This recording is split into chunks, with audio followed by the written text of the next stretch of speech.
It's okay. Off your mind. It's okay. Off your mind.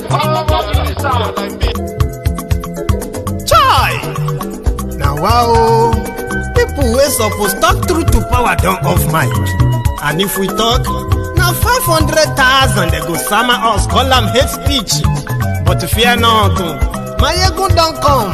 Ingo torchlight every corner, nooks and cranny of all these bad people where they spoil our country.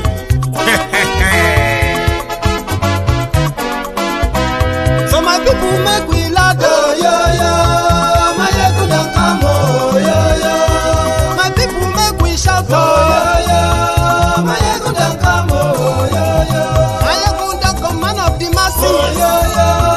My ego don't come, yo. My ego politico, my ego don't come, yo. This one not the off in mind, my ego don't come, yo. Can in the touchlight every corner, my ego don't come, yo. Okay, some people be they holla say they want the power. Chai, them be promise us say we go get light and power. Them hustle sote they can't get the power. But now they know they do anything with the power. Every day, dollar just they get the higher power over naira. See them talk say make we off mind, but thank God say my ego don't come. So my people make you lie down, yo. My ego don't come, yo. My people make we shout, yo. My ego don't come, yo. My ego don't come, man of the masses, yo. My ego don't come, yo. My ego die politico, yo. My ego don't come, yo. This one not they off in mind, my ego don't come, yo. Person where they do evil, no one make person talk. Them say that my ego, that man too they talk. He too they talk. Say my ego diary, he they hot like pepper. But every day then they take money in bulk. Poor man picking, they the street they hawk. Still them talk say make we not talk, but thank God say my ego don't come. So my people make you laugh, yo. My ego don't come, yo. My people make you shout, yo. My ego don't come, yo. My ego don't come, man of the masses, yo. My ego don't come, yo. My ego diary politico, yo. My ego don't come, yo. This man not the off in mind, my ego don't come, yo. Aha.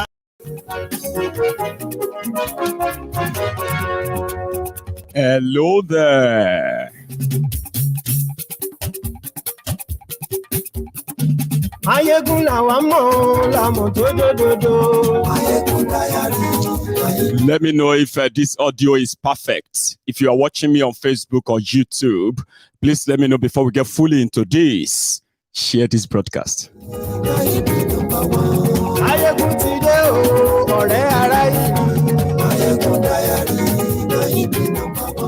Glory Facebook, glory YouTube. Thank you very much.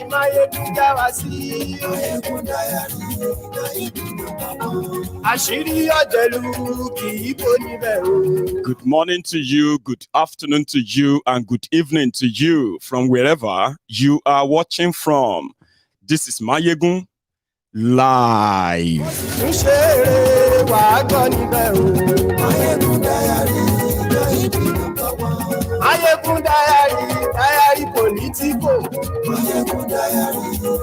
Thank you. Godfatherism,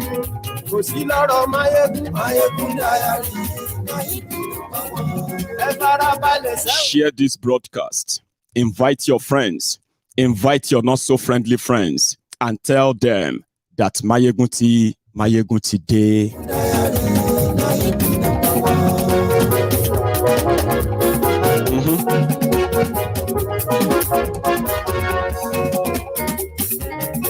Ani esunraki.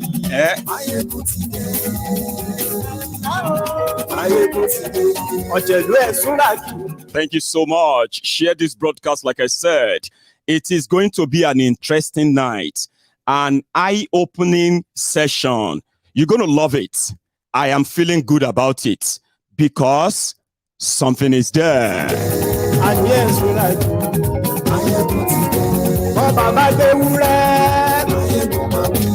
and yes, we like. Thank you.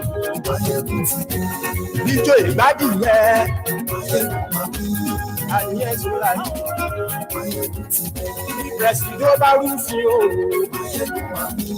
And yes, we like. I am also live on TikTok, by the way. And yes, we like.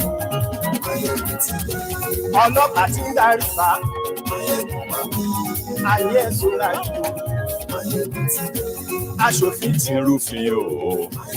Share this broadcast far and wide. Read the caption of the broadcast. Read the description as well, which is the body of this conversation tonight. Yes, and then don't forget, like the broadcast. Yes, we like.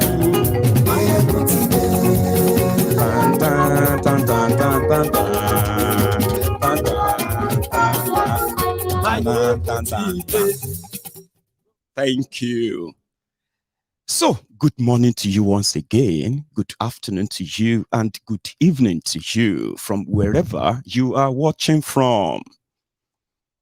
This is Mayegun live. Now, if you have done all I said and you are just sitting back now to settle down into this conversation, thank you. The rider for this broadcast is the strong move that the Babalawo Ijesha Lamidi Apapa, the one that declared himself the chairman of Labour Party with one single assignment only: dissolve everything you meet in the party and withdraw Peter Obi's case from the court. That is his assignment. When he's done, it will disappear. But there are questions that are now popping up, kind of like Atiku is in the middle. And before this year, charade election, after the charade election, even up to this moment, the general impression is Peter Obi versus Tinubu. How?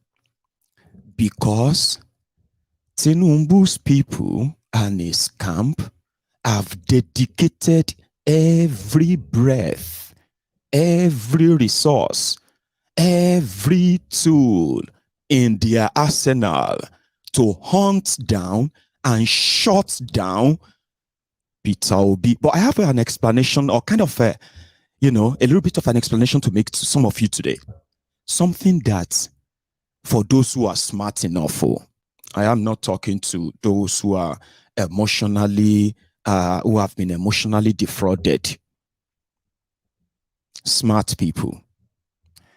You will realize that what Nigeria establishment is facing is very, very unusual. The APC escalated, amplified, and weaponized every red line in Nigeria and pushed everyone to the precipice, except for those who are pretending or living in denial. Every now and then, when Nigerians reject the establishment, like you have seen from almost day one when Buhari came to power, the resistance, the rejection, the protest, all they have done is to just label every group something before they shoot them down. I'll give you examples. When the Shiite felt slighted and shortchanged in Nigeria. They publicly expressed it, and what happened? They labeled them potential terrorist group, and they killed thousands of them. Nobody is held responsible for that. They gave them a name before they killed them. When the Nigerians who are Biafrans said, we are done with Nigeria, we want a referendum, we want to leave, they quickly put a tag on them and called them potential terror group or people that are likely going to start a civil war. That's all they needed, and they killed them and still killing them. The revolution now happened. Same treatment. The Yoruba nation happened. Same treatment. Just give them a name and kill them. Because all you need to explain to the people that you killed Nigerians who disagrees with the current status quo, rather than engage them, you killed them is because you wanted to save Nigeria. Nigeria can't live, or Nigerians can't experience another life except this particular one that is being foisted on them. No choice. You have no choice, whether you like it or not. This Nigeria, it will remain what it is. They just give them a name to kill them. And SARS happened for the first time. They couldn't find a name to give in order to kill them. They couldn't attach them to either political party, politicians, tribe, religion, and every other nonsense that they always pop up before they kill you. They are Nigerians, so done with Nigeria system, done with the establishment. But with no reason, they still shot and killed them. But they didn't kill their spirits. They didn't go away. Now you have a country with angry people that have been forced to be quiet or die. That's what you have in Nigeria. And this got across every part of Nigeria. And that is why today you have different groups from every part of Nigeria demanding for different things. It simply means the establishment failed. But the establishment, like the idiots, if you find yourself in a hole, the ideal thing is to stop digging, reflect, and possibly start the healing process of coming out of that pit. So the establishment, rather than do that, they double down. So what name would they give to these Nigerians that have been recalcitrant, that have been so stubborn? No name. Then they decided to go the political way, to fight the establishment in their own battle, on their own turf, even knowing that they have everything to shortchange them. But it was a daring move that has now put Nigeria on this precipice again. So if you're now wondering, why are they after Obi? It is not Peter Obi they are after, but they are wrong in pretending publicly. And this is why. When they tell you why they want to stop Obi, because he's Igbo, because he used to be one of them, because he joined the political party, he's also corrupt, and every other thing they said about him, that is where they are getting it wrong. When you look at those who have kind of camped their anger, bottled their anger, and they decided to use that Peter Obi and his Labour Party as a fodder cayon to launch the final mortal the distinguishing of the establishment. And they did. Look at the damages they have done to the whatever is left of the reputation of Nigeria, simply by participating in a charade that they knew they were going to be rigged out. But they still went ahead. But look at it today. So those who continue to think it's about Obi, what they are doing is they are taking out all options that could have peacefully been a way of easing them out of what they have made of Nigeria before everything explodes. So they brought this guy, Apapa, that is being sponsored by dubious Dapo, the Ogun State governor, through somebody called Arabambi. And guess how much that is causing all this problem? In Labour Party that they declared third, and Atiku that is second is just there relaxing, no pressure. So why? It is just 60 million naira. 60 million naira. And in the course of this wahala. So yesterday, Apapa said, well, it's Channels Television that has been giving them that breathing here, by the way. So Apapa told people that Labour Party has no case against APC or PDP in any tribunal in Nigeria. Yeah. The party chairman, suppose said, after declaring himself the party chairman, after being suspended. But the media in Nigeria is giving him that oxygen. They are giving him that platform to make all of this declaration. Guess what? The people actually backing them gave them lawyers, senior advocate of nuisance. They gave them judges. And there are many, many cases. And I can give you an idea of what you are still to expect.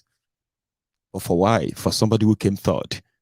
Why not go after somebody who came second? Why not second? Why third? You understand soon. So Apapa said, it was, Labour Party people are saying that it's not just Obi that got rigged. They said that so many House of Assembly, National Assembly seats were rigged too with evidence. The results were changed. So they were in tribunals. Some of them are contesting the governorship elections in some states. So a compromised system in Nigeria. Okay, before we even get to that part of them taking action. So these angry, frustrated, disappointed Nigerians, right, decided to put all of their rage, anger behind the charade that INEC was conducting, but they were denied their voices. But you see, when they decided that, okay, we have protested, they shot and killed us and jailed us, right? Now they said we should go and get voters card if we are not happy with the way Nigeria is being governed.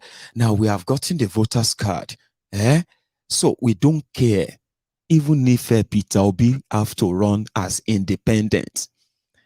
90% of the people you know as obedient, 90% of them, they don't have anything to do with Labour Party. Absolute nothing. In fact, they have to start training and teaching people that Peter Obi face is not going to be on the ballot. They will not see Peter Obi face. This is the Mama Papa. You remember how those their campaigns? Because all they wanted is just, they were so convinced that all they needed was just to kick out the criminals at the top. The rest will set in. Sure, you get, they don't have anything to do with Labour Party. I remember when they were begging PDP. They were begging PDP. PDP, please give Peter Obi this and leave the rest for us. We'll do the rest for you. And they called their bluff. There was no Labour Party in any goddamn thing in this their 2023 charade until this obedience pulled their force and they gave a redundant political party the national fame and international recognition. Labour Party, Labour Party, Labour Party. Before you know it, they started looking for people to fill executive positions in their political parties in their different states. This is to tell you that it was like a tsunami when this is what brought Labour Party to go over APC, PDP, the establishment in Nigeria. This didn't go down well with a lot of people. And that is the truth. So when the establishment now choose to now use a party that is practically only filling a void in what they call their law, there is no Labour Party. So there is no Labour Party without the obedient. You know that. Majority of them don't even know who are the party leaders in anywhere. They just know Obi. And you all know that. So if the establishment is now going, if Tinubu and gang are paying millions of naira to some low-life miscreants to approach court and get different court orders so that they can just make sure that there is no case in court at all, are they not wasting their time? Do you really think, haven't you thought about this? Yeah? That, let me give you the timeline. When this obedient were telling Peter Obi to leave PDP, a lot of people who are like pretending to be patriotic Nigerians, patriotic in the sense that, everybody hates APC. When you say something about APC, you will see the people destroying people's supporters. I'm talking about the SPV boys, the Meccano boys, the articulated looters, articulated, fraudsters. They will quickly come and camp there and make you feel like you are their friend, because everybody hates APC because of what APC is doing. But I have seen them very much on Mayegun's Diary Political, and I've always reminded them that I'm not your friend. And one of the reasons why I said you may disagree with yourselves, all of you who have shown expressly that you are done with Nigeria. Every one of you who have expressed your disappointment with Nigeria, and you have actually publicly rejected what Nigeria represents and looking for alternatives. Depends on whatever you choose, whether you are Revolution Now, African Wahala, whether you are Revolution Now, or whether you are IPOB, or whether you are Yoruba Nation, or whether you are Obedient, or whatever you have chosen. You know what that represents? It represents that, it actually represents that you are all not interested in what the current Nigeria represents, and something needs to change. Now, you can disagree with yourselves, but when you shut yourselves down, when you, out of whatever the Nigerian blood in some of you, whatever it is that is kicking in you, the hypocrisy some of you hide behind that cause you choose, okay? You see, every time you shut yourself down, every time you attack yourselves, or every time you celebrate the attack on any of you, what you don't know is that you are making the establishment win. The more divided you are, the stronger they will remain. And that is why on Mayegun's Diary Political, you can only find it unclear if you belong to the categories of those I just mentioned now, right? The categories that believes that you know it better, your own choice is the best way. Those ones are wrong. You are right. When you continue to shut yourselves down, the establishment wins, because without you being united in a way, you can't actually get to them. Anyway, that is why on Mayegun's Diary Political, I make everybody understand the enemy that got you to believe whatever you believe in today. Whether Nigeria should break up, whether Nigeria should be restructured, whether Nigeria should be a confederation, whatever thing you are, it means you disagree with the current status quo. And that's why I always remind you as well that instead of me that believes that Nigeria, whether you do election 1 million times from this generation to 1 million generation until Nigeria actually break up, you are going nowhere. I believe that. But for those of you who believe that this establishment must die or must be gone before that will happen, you know why I said the obedient are like their karma is because anything, just anything that can actually bring down this particular establishment is for the good of Nigeria going forward. Now, let's come back to this. The establishment is stronger when you chase after yourselves. Remember that. Okay? So in this case, the establishment has been, seems to have gotten it wrong. Let me give you the timeline. They said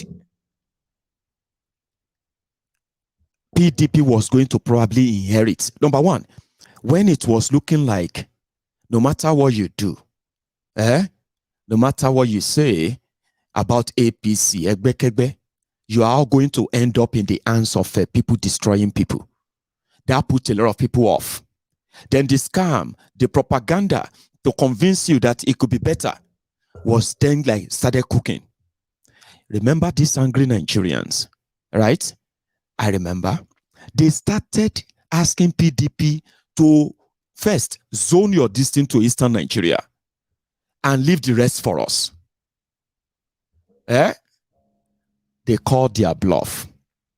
Those people destroying people members who initially were pretending to be supporting justice simply because we're talking about APC, at that point, they started going back to their vomit. Their criminal leaders, the highest bidder, whoever can pay more. And they call it gig. Yes, they were calling it gig. You see, injustice around that time started shifting from APC to the people who disagrees. There are people destroying people who always be the Siamese twin to APC. Now let's cut it short. They told him to leave. All of you, a lesson will be learned. Nigeria politics is not about social media. Nigeria politics is not about this is blah, blah, blah, blah, blah. So people started waiting. Which political party is he going to go to? Where is he going to pick again? What's he going to be like?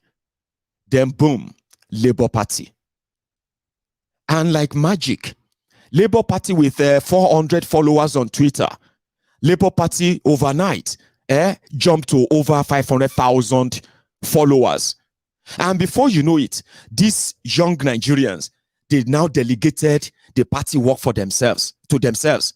Some of them were building websites in order to build their membership base. Some of them were building, redesigning the party logo. Some of them are beginning to pay for party offices. A lot of them started doing the sensitization in their different local government areas. They turned the whole thing around overnight. Labour Party from obscurity became the third force that a lot of people who pretended that they wanted better thing for Nigeria for years, but when it came to the part of fulfilling that what they represented or claimed to represent, they switched back to the status quo. They quickly jumped on the establishment wagon. Whoever could pay more, and they like magic. People that used to criticize APC, people that used to organize protests against APC, suddenly they just turned every beam after the people they now call the obedient.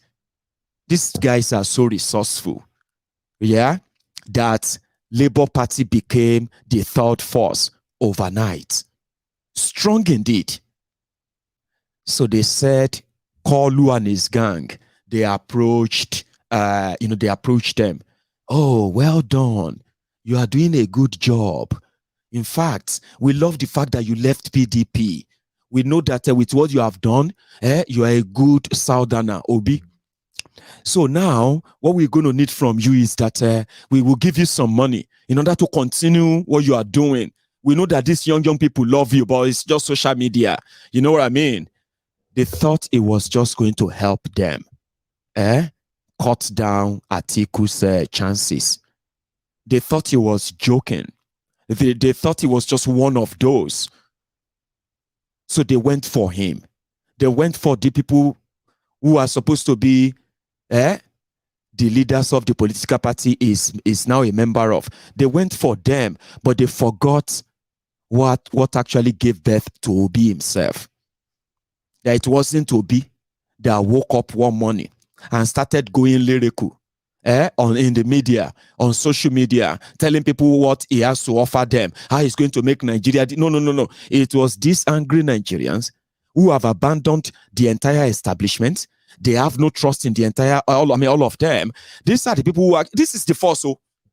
But till tomorrow, some of you, Lagos Abobakus, Oshogbo Alimajiris, on-boot slaves, sophisticated morons, even your uncles and aunties abroad, the Mumu Madus, the Bele lecturers, the Mumu lecturers, the crumb eaters, the ass lickers, the crumb chasers, the all-risers.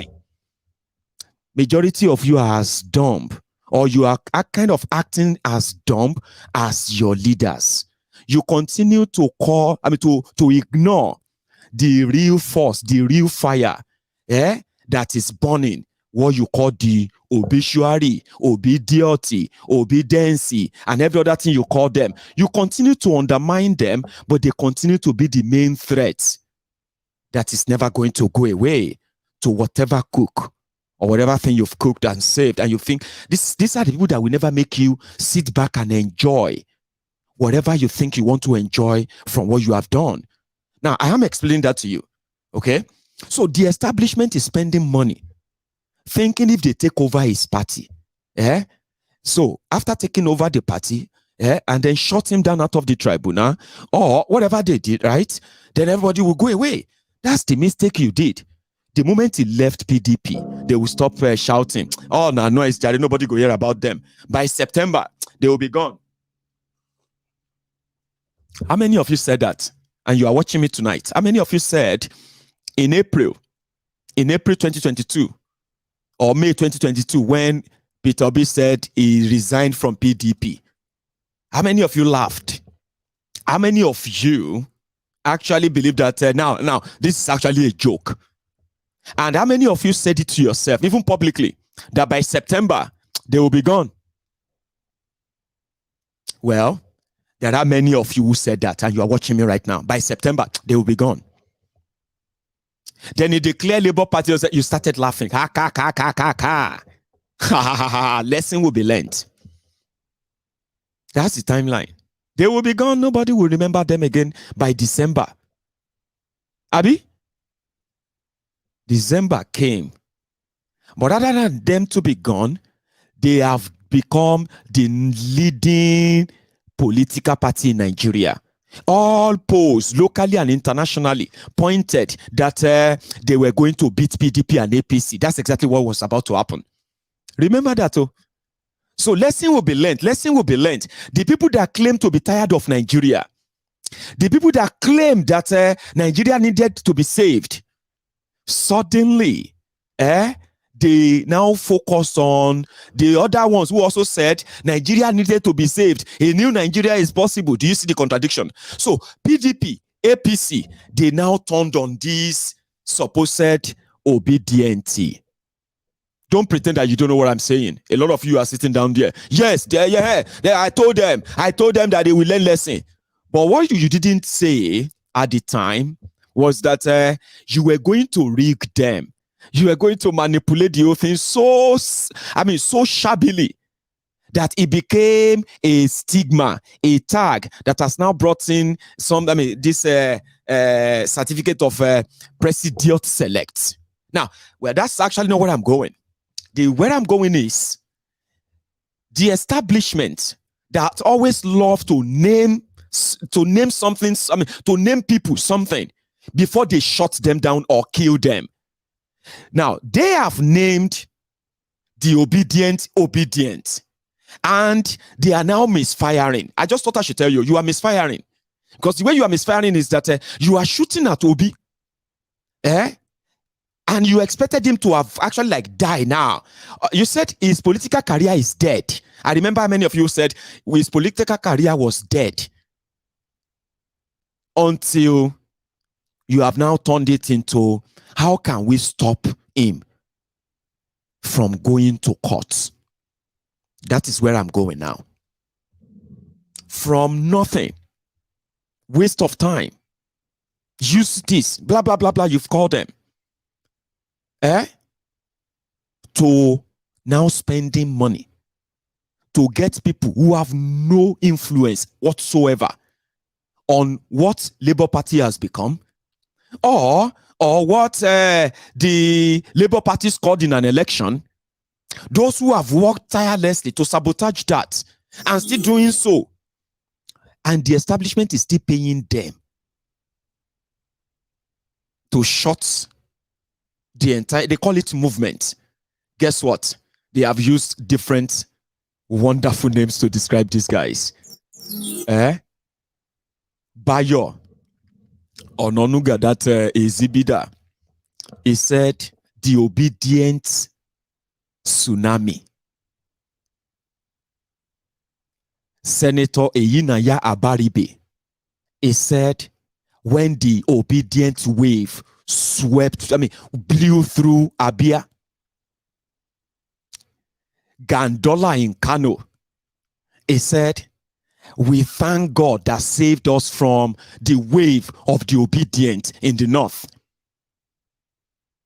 All these guys expressed the kind of shock that this 10-month-old group movement have on the entire establishment and still having today. Now, I'm actually saying Apapa, who came from nowhere, Apapa, who came from nowhere, is just doing a bidding or doing a job that he is not capable of doing. From my own observation, from my own point of view, you can't shut something you didn't create down. Do you want to know something? Peter Obi cannot shut the obedient movement down. Do you know that? This is not an exaggeration. No. Do you know that Peter Obi cannot shut the obedient people down? Some of them are saying that before the whole thing got to this, they asked him, Shay, if they steal our election or mandate, would you stand and fight for us? He said, I will go nowhere. I will stand there with you and I will fight with you to the end. Yeah, that's what he told them. And I think he's expressed that recently as well. Let me show you this. I want to drink tea. Ma, take cool my what you call throat. Listen to this. Your Excellency, me in particular, I have thought by now you'll be resting after which like between what you did during the... Oh, you know, this is not, for me, politics is not about office. It is about helping to build a better society. If you're in politics because of office, it shouldn't be. You should be in politics for caring about the good of the society. So it's everyone. I live in here now, I'm going to the hospital. I'm going to the hospital now to support people in the hospital. Because that's what it's all about. Because one of your partners, counterparts, shortly after that election, he went about to rest. Well, yes, those who need rest should have rest. Those of us who don't need rest. So do you get that?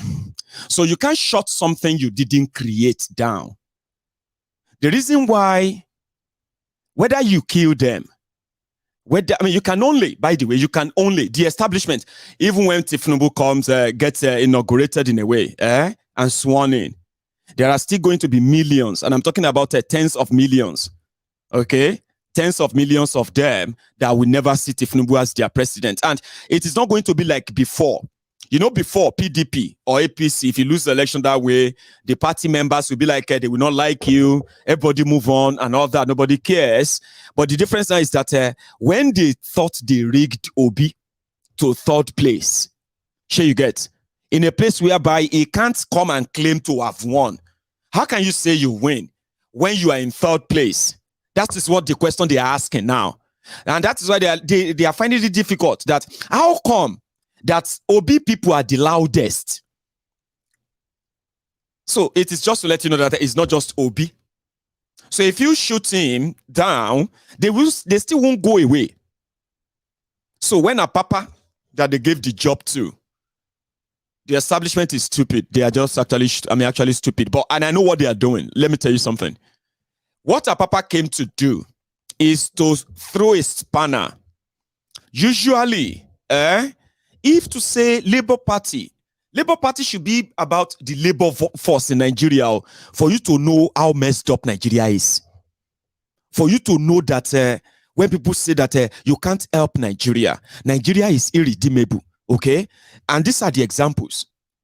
Nigeria labor force, federal and state and local government.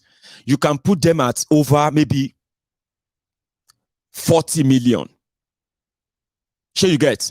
When you say labor force, it means everybody working in government and all that. If you're a worker, you should normally. Now, if you are not a worker that you are, I would expect that a percentage of, let's say, maybe 70% should be people who are workers that would ordinarily align with the NLC and the political view.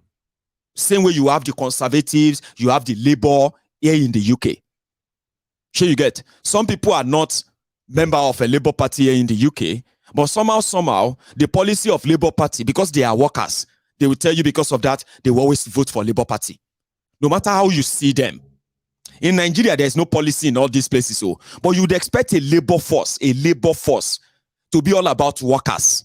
So if their political view is about workers, this and that, and Peter Obi is the presidential candidate of their political party, you would expect an easy, but that's not Nigeria. That's why they say politics in Nigeria is illogical. It beats all logic. So the only thing Apapa came to do is just to throw spanner. By all means, he is not the chairman of Labour Party. Sure, you get. But the way Nigeria works is, if the political party is in crisis, and the crisis can spread as fast as you can never imagine, because it's all about money. If you mobilize the right people, all they have to do is to get as many corrupt, as many criminally minded Nigerians to stand as party executives, and they will have a media press covering them, and they will make pronouncements, and before you know it, ex parte order will come from a court that will say what those clowns said that you were laughing is real. Don't think what they said is fine now. So you will now have to go back to that court to go and fight until they stop what they have said. But while you are doing all of that, your party will never remain the same again. So now show them how you want to fight the government in power, how you want to be an opposition, how do you want to reclaim back your mandate. But do you know what mistake they are making? I'll keep telling you, is that these guys are not PDP. Okay? These guys are not your regular political party people. These are Nigerians that you have been pushing here and there for the past 8 years, and they have been waiting for a time to take back their pound of flesh. And they found one. And no matter what you do or what you say, if you do it free and fair, they go beat you. You don't get it. Don't use violence. Don't use INEC. Don't use all this falsification. Just do it free and fair. You know what people said? They said that if to say those Tinubu and gang, they really care about Nigeria, that they want to rule. Number one, they will not stage the most violent, terrorized election ever. Because you can't come back from that. You can't tell people to move on from that. That's the mistake you are making. Hey, election is over, let us move on. No, you can't tell people to move on from participating in an election and at the same time conducting burial services. Imagine, you are participating in an election in your country. An election you won't go do. The following day, you don't bury your loved one because they attacked them at the polling unit and they killed your family member. Election, would you remember that election or remember what happened to your family? You go for an election and here you are on the theater table. Operation table. They are about to amputate your hand. They are about to amputate your leg. They are about to operate eye surgery. Because of election, you don't come back from that. You don't. You don't move on from that. Just let's move on. Just the same way some of you are unity beggars. You know, unity beggars. You know, we know that Nigeria is corrupt. We know this country is this. Evil people don't. Let us all just come together. Let us move on. Come to unity begging. No. That's it doesn't work that way. And I think you're about to find out as well. I mean, a lot of you are about to find out because you are beginning to ask questions like, she election. I mean, by May 29, they are going to swear. They are going to swear for Tinubu, and Tinubu is going to be the president of Nigeria. So, do you think that's the end of it? Are you that naive? Nobody's moving on. No. Some of you are telling yourselves right now that, okay, what if Tinubu can't become better person? What if even though Tinubu he looks evil, everything around him looks evil, everything people are saying about him is this or that? What if Tinubu don't come back and be the best? Hello, you can continue to live in your la la land, okay? An horrible tree cannot bear good fruits. Go and check that. Do you understand? A poisonous tree cannot bear any sweet, nutritious fruit. Now death it go bring.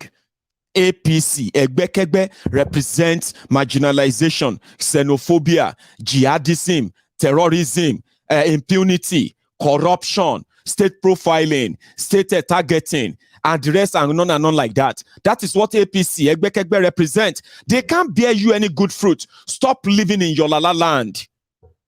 I know so many of you who were attacking us then that we should wish Nigeria well. Now, because we know wish Nigeria well, that is why all these things are happening. Bunch of psychos. No, you're not going to take us to that your la la land, to that your dreamland. It doesn't work that way. Do you get that? It's because you don't like, we need to pray for Nigeria. All of us that if you don't pray for a country, shut up your mouth, mate. Shut it up. You know why? How about you? If we know how to pray for a country that is being deliberately sabotaged, a system that is being deliberately compromised, if we are not hypocrites to be pretending to be prayer warriors, okay, you believe in that prayer. How far with your prayers? January to December, Sunday to Monday. So your prayer no reach heaven. You are a liar.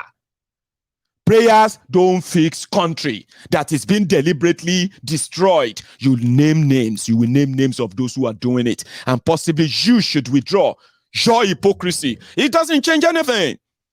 If people say we don't like Nigeria, what about you will love Nigeria? Say your own love is not enough. Oh, love is not enough, Mayegu. Oh, really?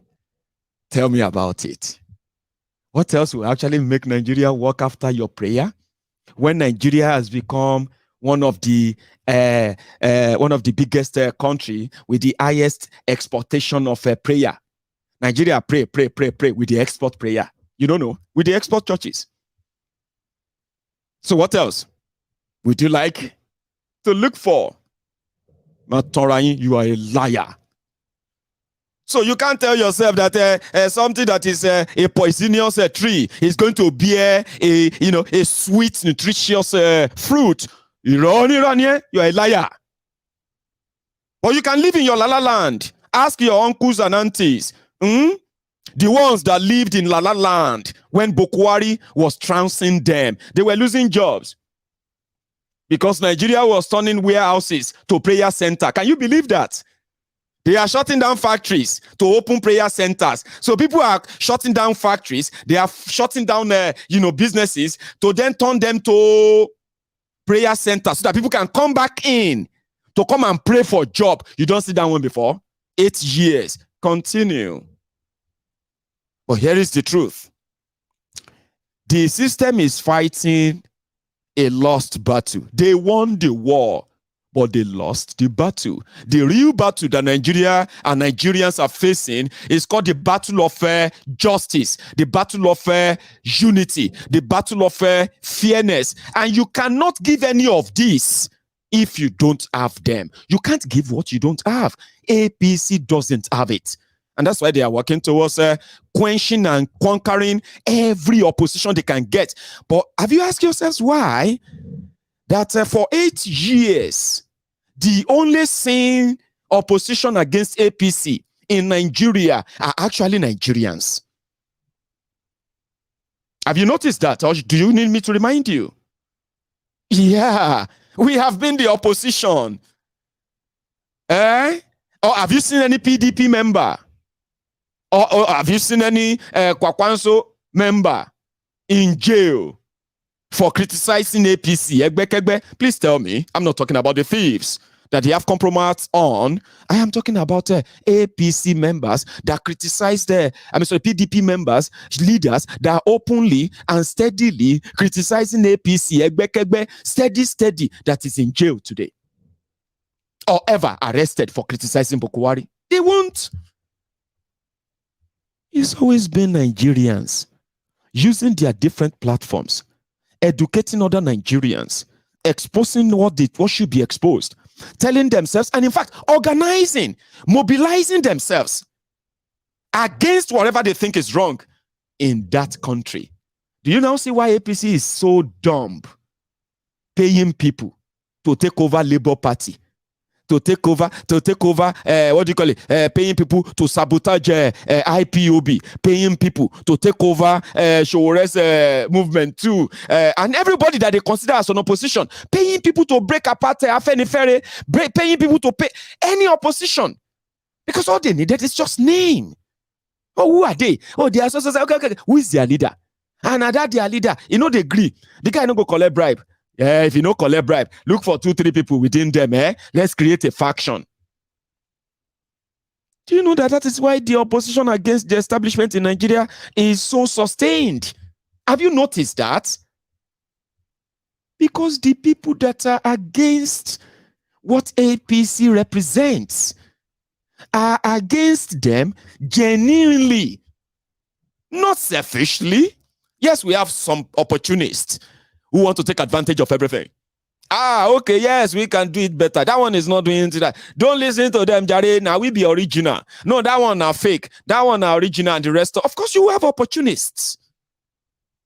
But that will never drown the voice or the spirit of everyone who have chosen to selflessly object APC.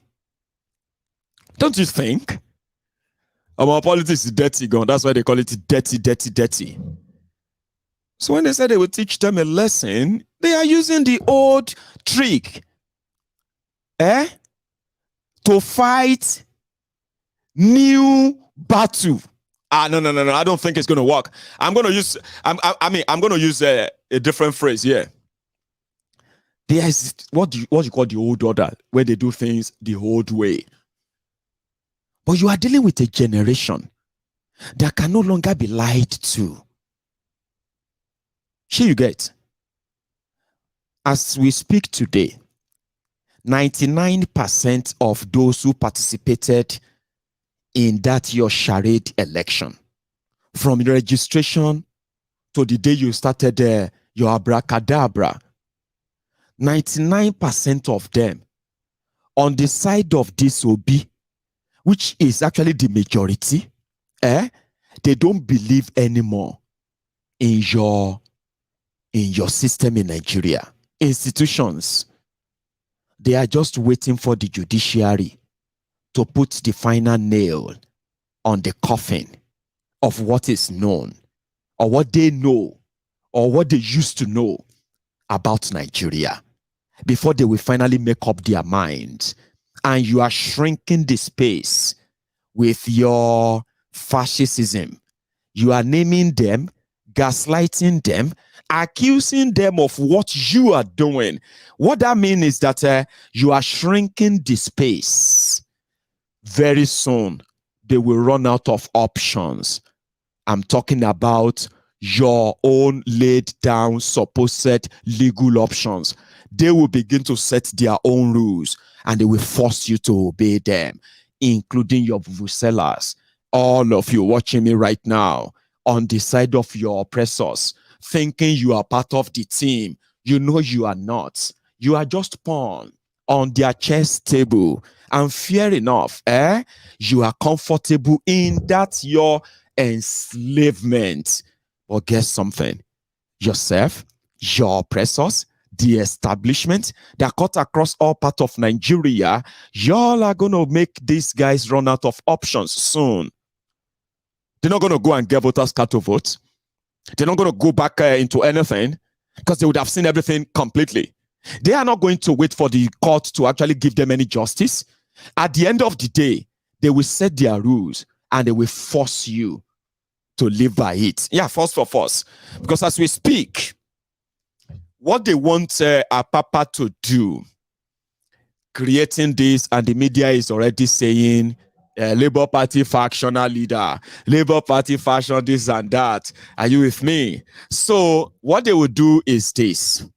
I have told you many times, even before the charade election, I said you are not going to have any election.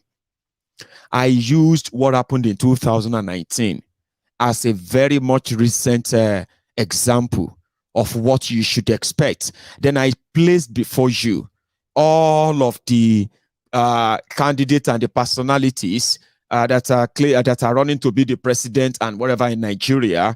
I told you, you are never going to have an election. You're going to have something that is going to be so insulting that you are going to feel so sad that it's going to make you feel much like you have wasted your time. But when I felt like that wasn't encouraging, because I actually wanted you to experience it before you begin to understand it well. Whether you are a young person, whether you are old person, whether you don't know much about Nigerian politics and the rest of that, I did my best to make you know that hoping or building expectation on something that is planned to fail is like somebody will be say, you know, say poison dey inside cup and you still drink them anyway because you have faith that it won't kill you. Sure, you get.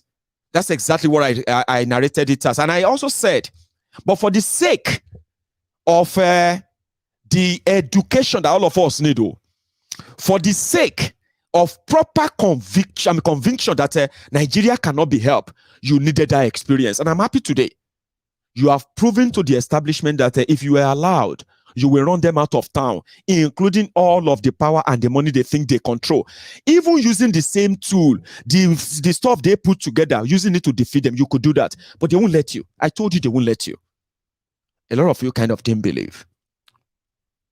But you have had the experience now. You have the experience now. You have seen how rigging is done. You have seen how supposedly educated people lying without shame.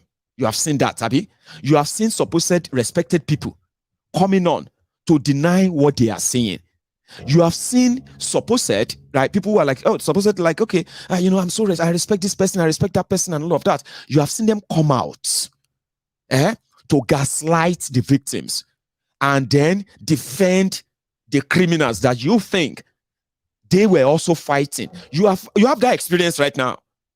But there are still many of you who strongly believe there is a court in Nigeria that is going to then do the right thing. I don't want to burst your bubble. Okay? I don't want you to feel bad. I don't want you to think it is impossible, but I just want to tell you what to expect.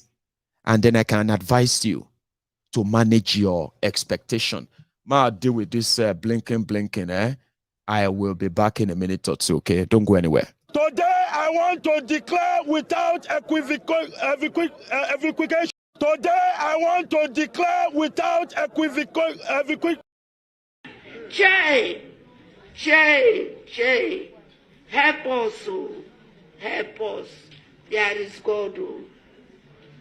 There is God, oh, God, oh, God, oh, God, oh, God, oh, God, oh, God, oh. God should descend, oh, today God will descend here. Nigerian women will not cry in vain. Nigerian women will not cry in vain. This thing will end today. My sisters, if your child lost, will you stay and keep quiet? Will you people stay and keep quiet? The presidency now is calling you, come, I want to help you. You don't want to appear. Will you agree? No. Now the first lady is calling you, come, I want to help you. Come to find your child, your missing child. Will you keep quiet? No. Child, there is God, oh. There is God, oh. The bloods we are sharing, there is God, oh. There is God, oh. There is God, oh. There is God, oh. There is God, oh. It's okay.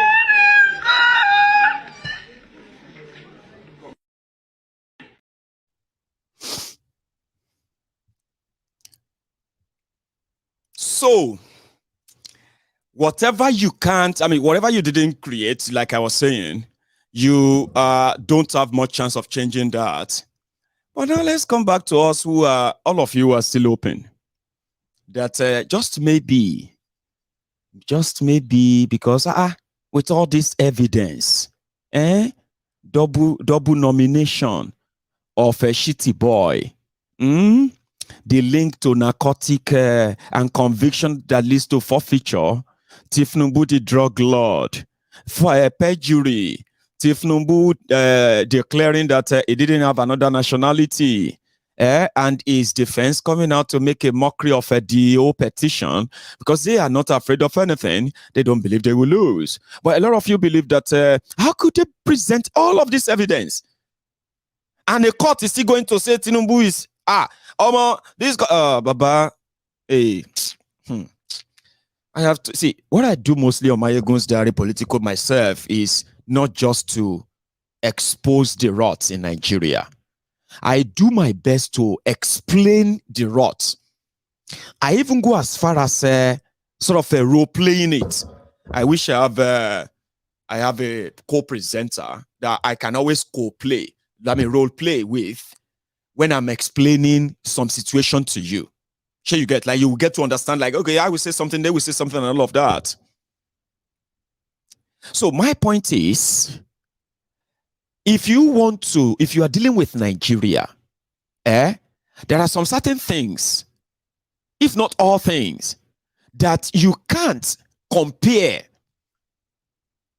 in Nigeria courts, especially when it comes to elections. They don't look at evidence. They look for technicalities. Do you know what I mean? Technicality is, you have a case and you take it to court. You expect your defendant, the person you are taking to court, to what? To come and defend everything you are presenting as your petition. And then you expect the courts, the judges, to look at all the evidence, listen to both parties, and then come out and rule based on evidence. Abi? No. That's not how it's done in Nigeria. In Nigeria, the judge, after the two of you say whatever you want to say, the judges will look at technicalities in your case. Where you are supposed to say, hey, and you say, ho, that's technical problem. That is the reason why your case cannot go further. Yeah, that's the joke it is. I'm not making it up.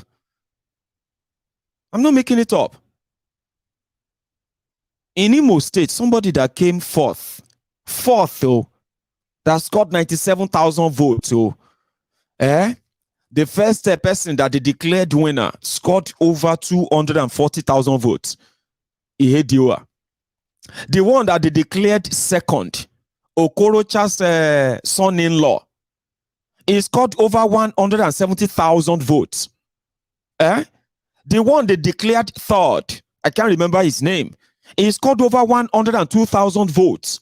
In Imo State, when they did the election, the one that Oples on Dijo, that scored 92,000, 97,000 votes.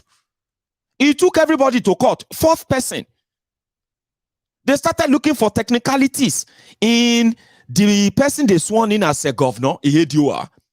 And the moment they took Ihedioa out, technicality, and they cancel his vote, cancel the vote of the second person. By the time they added their more vote to that of in court, boom. Number 4th person is now the governor of Imo State. He's running for 2nd term now. Well, maybe that one is too far, B. Shebi, you know the one that is there right now, Robert Stamp Lawan, the Senate president. This guy, when everybody was picking the form up for whatever they wanted to be, this guy picked up the presidential form because inside the Assholerock, they said he is the anointed candidate of Buhari. How? So he picked up the form. He wants to be president.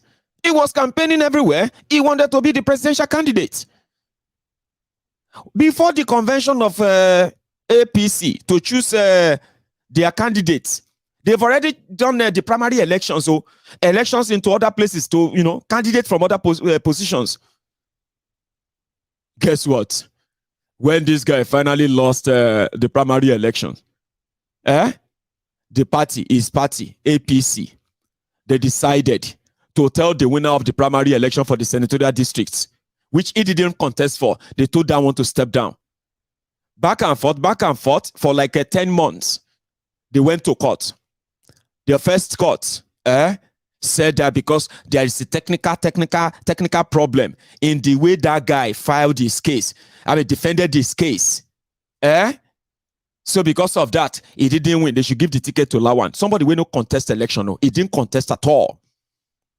They went to appeal court. The guy proved his case there. They said the court should, APC should give the ticket. INEC should recognize him as the candidate of APC. Then they went to Supreme Court. When they got to Supreme Court, now for Supreme Court, they said, well, this is the final. You can't go anywhere else. Lawan, person will no contest anything. They said because the lawyer to the real candidate, they said because the way he filed this case, there is a technical problem, technical thing there. So because of that, they have no, they won't have to, they don't have time. They just said the person will not participate. Person that didn't participate in primary elections is now the senator-elect. So if I give you examples of what Nigeria system represents, I know you may want to have hope. You may want to build one and make it real. But at the same time, you shouldn't forget the real one. The one, the nightmare. The Nigeria you actually wanted to go away so that a new one can come. That you want a new one that you believe the judiciary represents, shouldn't kind of stop you from understanding what the real judiciary represents. So that you won't come back and say, judiciary is this. Can you see their judgment? Say they did not see the cocaine this in it. Say they did not see the evidence. They see everything. They have everything. Everything you think you know, including the ones you don't know about Tinubu, they have them. But they won't use them. Ganifa Weyimi, during the election, he started pursuing Tinubu because he believed that he would probably use the influence of Yoruba this, Yoruba that in 1999 to become the governor. So he started a very, very big case against him. Perjury, forgery, sure you get, and so many. But what they did was that, and I think Chief Ganifa Weyimi's case against Tinubu, before the start of, before he got sworn in as governor of Lagos State, I think that gave Tinubu the idea of what the future will hold in Nigeria. And therefore, he never looked back in getting himself ready, buying everything that is buyable. Everyone that could pop up later in the future to gang up again, to gang up and ask him questions, right? Legally or put him down. They will all have something on them that will hold them back from taking such action in Nigeria. I kind of believe that. Because Chief Ganifa, when he chased Tinubu, they like enter anything. But you know what? The moment they sworn Tinubu in, boom. Immunity. anywhere. Drake. Thank you very much, Jerry. Dre Lake. My party don't show up. Oh. I've got Dre Sean on YouTube. I've got Dre Lake on TikTok. I've got 2 Dre's. Show me your Dre. And I will show you mine. So I think, I mean, this is my own theory. Because the moment Tinubu got sworn in, everywhere they took him, anywhere Ganifa admitted, this lawyer will just show up. Sometimes they won't show up. And whenever they show up, they'll just say, you know, my lord, the person has immunity. He has immunity. He cannot come to court. He cannot be prosecuted. He cannot sue anyone, and he cannot be sued. Immunity. It is so easy to drop it. Immunity for president. If you go to court and they say Tinubu must show up in court, they'll say, no, he can't come. And it is like what they call attitude, Jebolo Shalowo. You don't put the bangu, the golden brass. You don't put them in the ankle of, no, not the ankle. I think the wrist of Olosha. So I think that prepared him. That's my theory. That prepared him.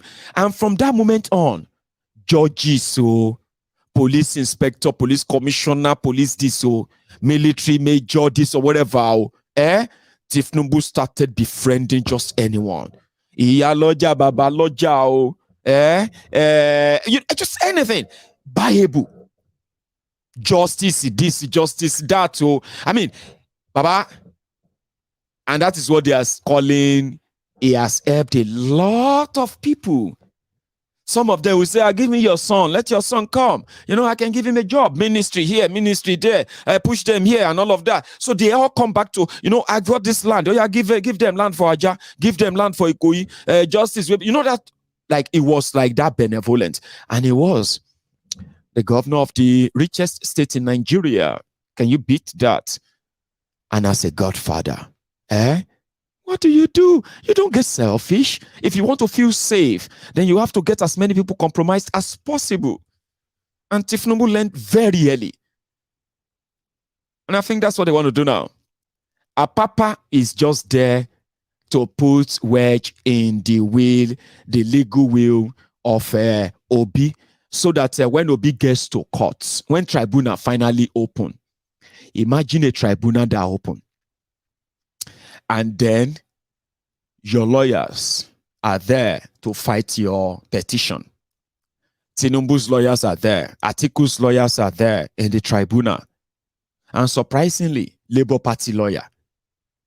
So the judge calls you and say, okay, the petitioner, which is the court calls on Peter Obi, that the Labour Party as petitioner versus INEC, Tinubu, APC versus PDP, Atiku, and all of that. And then everybody says, do we have Atiku's lawyers here? And they say, yes, my lord, we are here with our petition, sir. They say, do we have Peter Obi's lawyers here? They say, yes, we are here. Do we have Tinubu's lawyers here? They say, yes, we are here. And then what about APC lawyer? They rise up and say, my lord, we are here.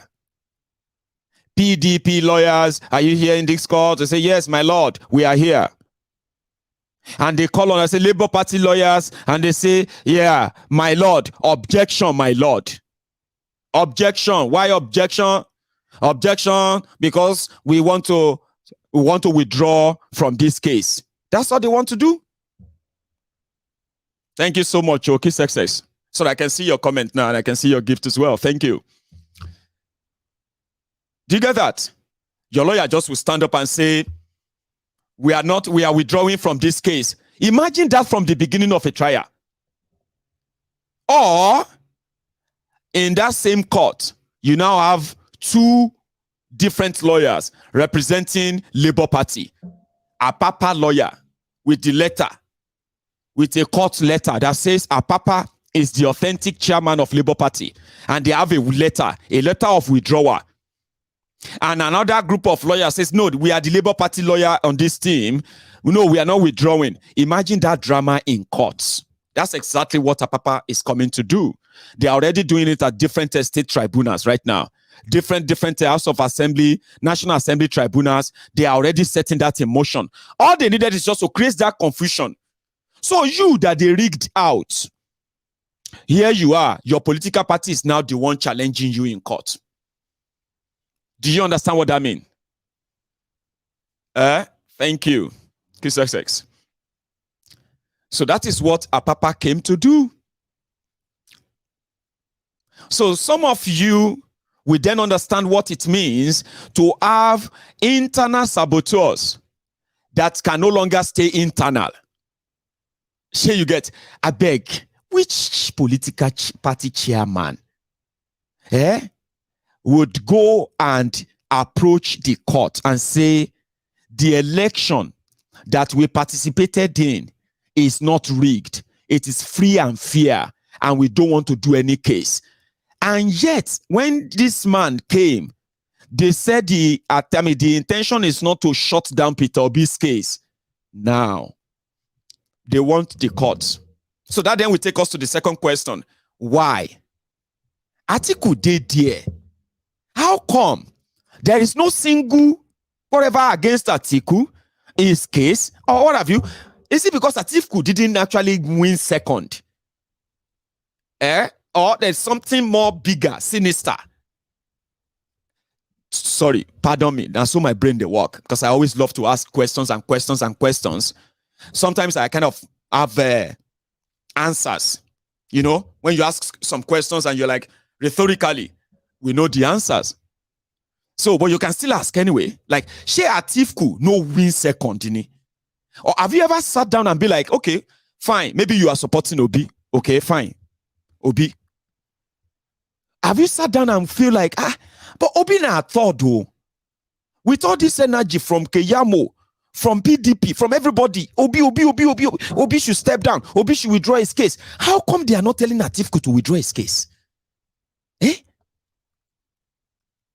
Obi should accept the court's judgment. Obi should talk to his people and accept. Why him? Is there something we don't know? Like, I don't know. But I call those questions rhetorical questions. It's like questions you know, and you're just wondering why. But why? Okay. So Apapa will create that scenario in these coming days. And in fact, they are currently working on some people in Anambra that are going to announce that Peter Obi is not a member of their party. Some of them are going to say they gave them money, okay, to change and forge signatures in order to say Peter Obi joined them. You are going to see drama, and a lot of you are going to be so alarmed. Like, like what is going on? How could people be like this? What is their motivation? And on like that. You are going to see a lot of things happen soon. They are going to tell you that they are from Anambra. And Peter Obi is not a member. Okay? If they have to present money in bags and say Peter Obi gave them money in order for them to forge certificates and forge signature and all of that. And the next thing you're going to hear is that Peter Obi has been suspended or dismissed from Labour Party. All of this are going to happen, and they're going to be so embarrassing. And you're going to be like, why? Why? Currently, now they are saying that people are, I'll show you something. I'll come back to this. Quick one, because I always feel bad that some snippet that should be in between my broadcasts, sometimes I just ignore them because I feel like they are irrelevant. But later I kind of regret and say, and I could have shown them that and all that, even if it's just briefly before I start taking calls. Okay.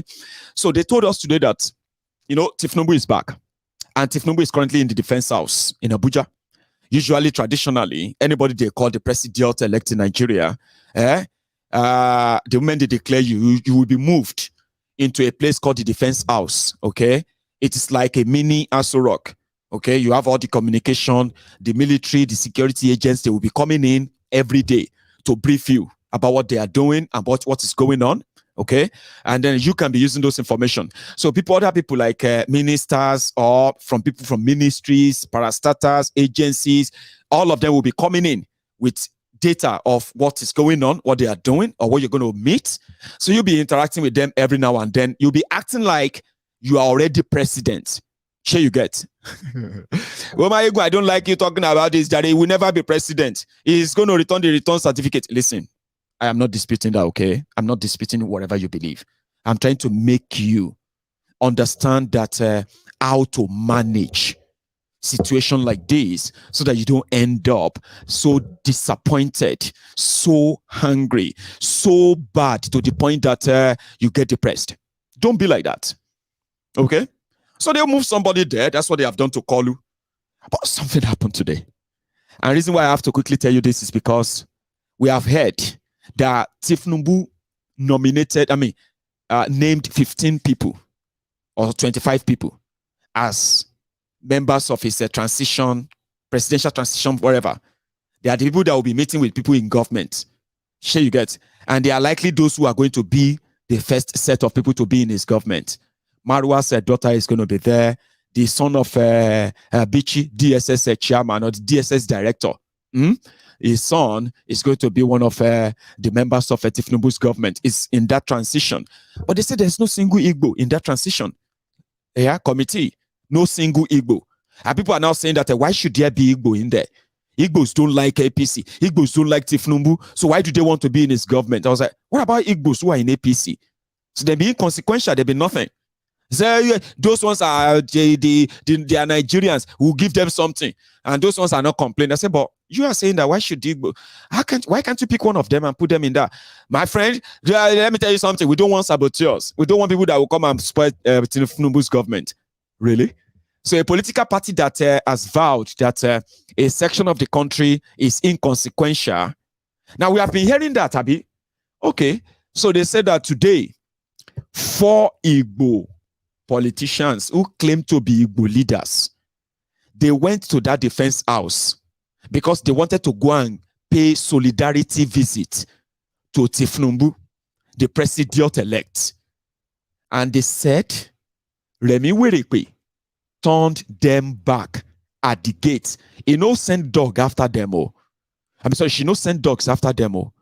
They came as Igbo chiefs, Igbo leaders, who won't come greet the president-elect. But Remi Werekwe told our dogs they should turn them back. They don't want to see any of them here.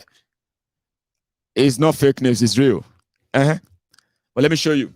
So earlier today, Tinubu left his house, a retirement house in Abuja, for defense house, okay? Like this.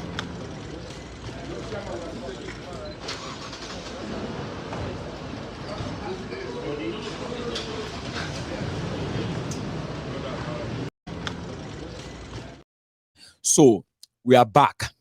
We are back to that era where if you see 10 seconds video of Tinubu, you go just manage them like that. Yeah, you have to manage it like that. You remember that of Buhari? 3 seconds, 4 seconds, 10 seconds, or 25 seconds at most. You'll be lucky if you get to see where Buhari is speaking at length. You won't hear majority of whatever he's saying, but at least you can say that is always like once in a while. So we are back in that time now. So they left his house in this convoy.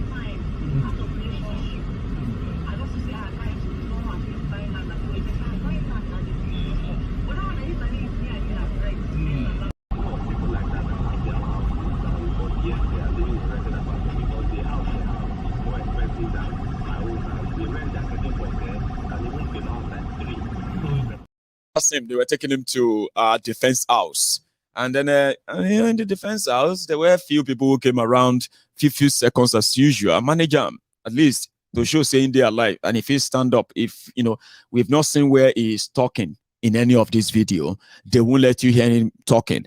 When he says something, baba, now breaking news, sure, anytime we drop anything on Lamba, me I know, because I am somebody who has been like trolling all of them. Hey, Mr. President. But then you're not just doing that, you have to empower the court. Amen. Bless. Thank you very much. Hey, Sule, I'm fine. Thank you. Thank you. Good to see you. Good to be back. Yes, sir. Hey, Mr. President. I'm fine. But then you're not just doing that, you have to empower the court. Amen. Bless. Thank you very much. Hey, Sule, I'm fine. Thank you. Thank you. Good to see you. Good to be back. Yes, sir. That's Okorocha there, the one that is popularly called the Okoro Hausa. So Okorocha and others paying their homage. You get me. She Okorocha no be Igbo, Mayegun. I thought you said some Igbos were turned back. Okay, you get me. Okorocha is one of them, but indeed there were some Igbos turned back. Maybe those ones are considered as not part of them. Sure, you get. Okay, you got me. You got me. Okorocha is Igbo, but some of them will tell you that no, Igbo leader, Igbo leader, you mad in Mayegun. You better don't insult us. If you call Okorocha a leader in Igbo land, but he's Igbo. You see that one that is also, that is holding his hand. That's the one they are projecting to be your speaker in Nigeria when Gbajabia Mole or Gbajabia Moron is expected to be the chief of staff, or Faleke Gbajabia Mole. The two of them are being considered as likely the chief of staff to call you or whatever happens. This one on your screen is said to be from Northwest or something like that. I can't remember his name. But that's Kolu taking him into the room to say, yeah, come here. They say you want to be speaker. Come here, can got him on chef. Come.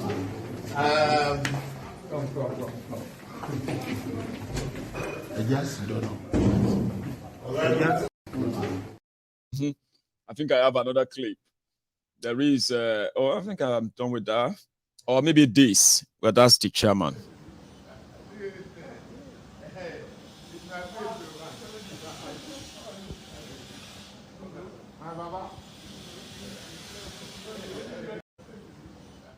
See that one that is smiling, Zobo Zobo. That one is a kitty governor. Hey, it go there interesting. Oh, some of you, the obedient. I know you are fighting for your lives. You've claimed that. Okay, a lot of us are fighting for our lives too, in a different way. Okay, but sometimes I just feel like, a lot of people. There's this particular quote. It's not even a quote, it's actually a tweet. So they said that a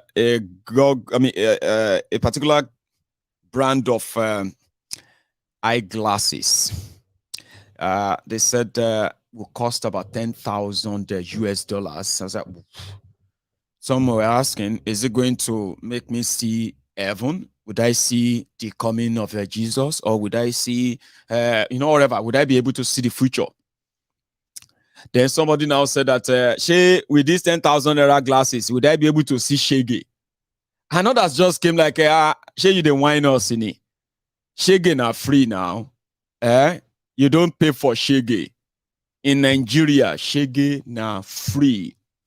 So sometimes in reverse, I kind of want to, secretly, I kind of want to be, sit back and watch when Kolu will be delivering the Shege, and the first people that will react are the people that Kolu and his gang are currently claiming to have made Kolu president. Thank you very much, Jari, our northern brother.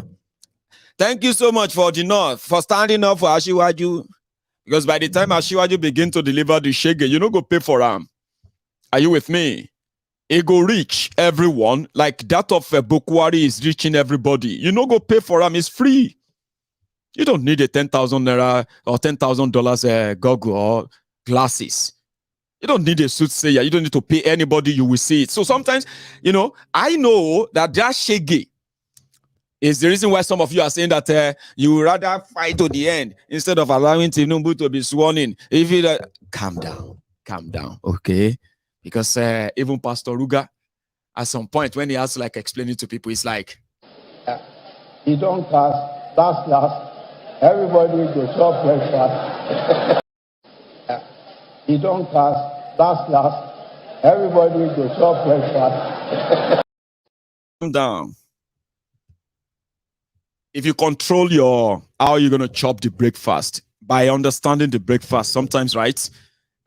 Could prompt you. Some of you are like, if you know what I know, say Tinubu go do, I rather fight for my children. I rather fight for my future. I understand. I do. I really do. No, I really do understand your feeling.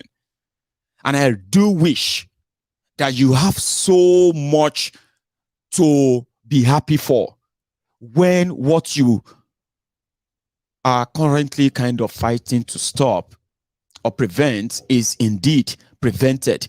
But I am saying that the avenue where you are expecting that reprieve to come from is compromised. Their court is compromised. Sure you get. So last, when Tinubu is sworn in and is your president, okay, you don't have to see him as sworn. But unfortunately, the shege, when it starts coming up, you see the northern Nigeria that has been so battered, so affected by the terrorism we are seeing today.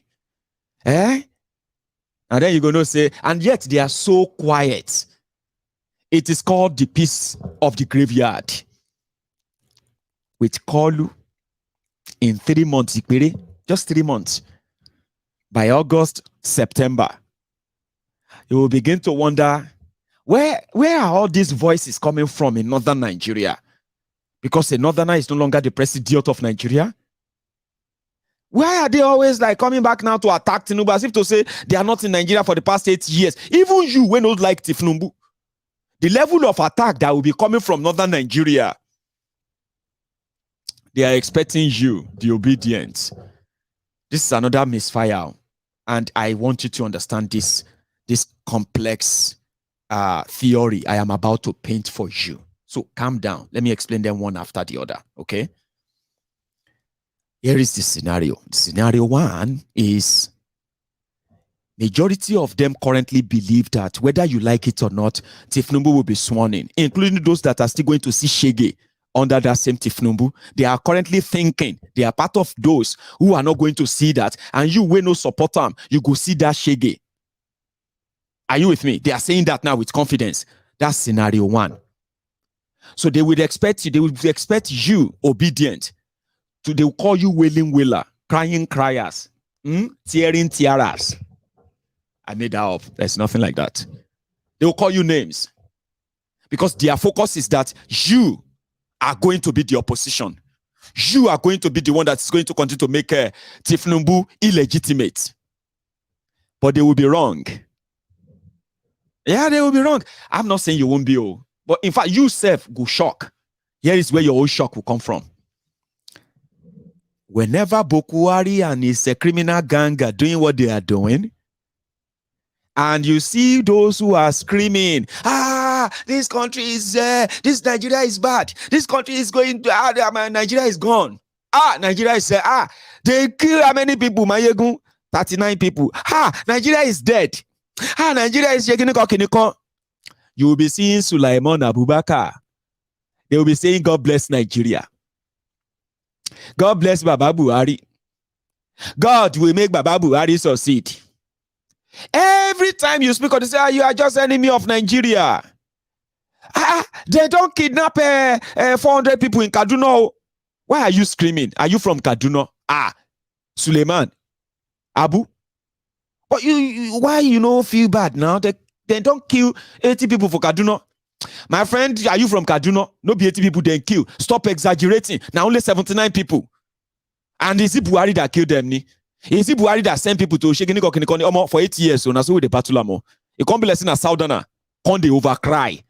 That time, they never start kidnapping us. So we never started paying ransom. We were reacting to where Nigeria was headed at the time. They called us wailing wailer, crying criers. The northern Nigeria continued to burn. Kidnappers, terrorists continue to spread in northern Nigeria. The rage that we saw in them when Jonathan was president of Nigeria, we didn't see that rage anymore. Oh, gone. Even though the situation has gone even worse, but the rage is gone. If you say anything about it, you are enemy. Arrest him. DSS, they're supposed to kill you. You this way, come back home. Come back to Nigeria. They're supposed to shoot you for head. Because at the time you say that they kill people, because they never kill you, they're supposed to kill you too. They're supposed to in defense of Buhari. Now you are going to see the real north. When Tinubu is going to be the reason why the Fulani terrorists are killing them. The reason why Boko Haram swap are kidnapping them. Suddenly, the entire problem of Nigeria that the northern Nigeria says is none of Buhari's business. Buhari no create them. They go put them on top of Tinubu. You will not like Tinubu say, go say, Abba, am I dreaming? Are you joking? Is my eyes paining me?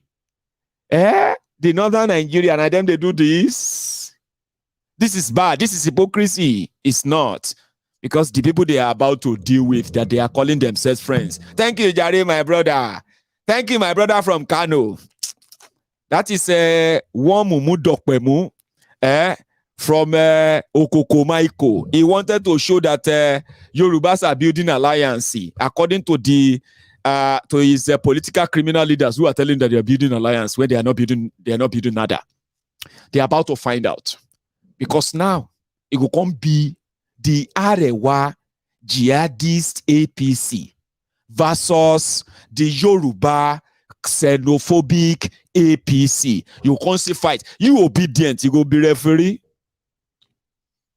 I'm not denying your prayer, that your prayer should be answered, that Kolu should never even be won. Because the people with the owners of propaganda, the Southwest Nigeria, they will not kind of wait for the northern Nigeria that they have lied for, that they have killed their own people or denied their own people for. Kolu could not talk about the terrorism in Yoruba land because he no one fed the northern Nigeria. Lagos, Sabo, Baku, Soshogbo, Alimanjiris, the ass lickers, the crumb eaters, the crumb chasers, the all-risers. They denied Yoruba in the face of terrorism in Nigeria because they didn't want to offend their friends in the north. But guess what? That same north is going to blame Yorubas for the insecurity in the north. And all of you are going to be like, what? What? The northern Nigeria, you go to hear things.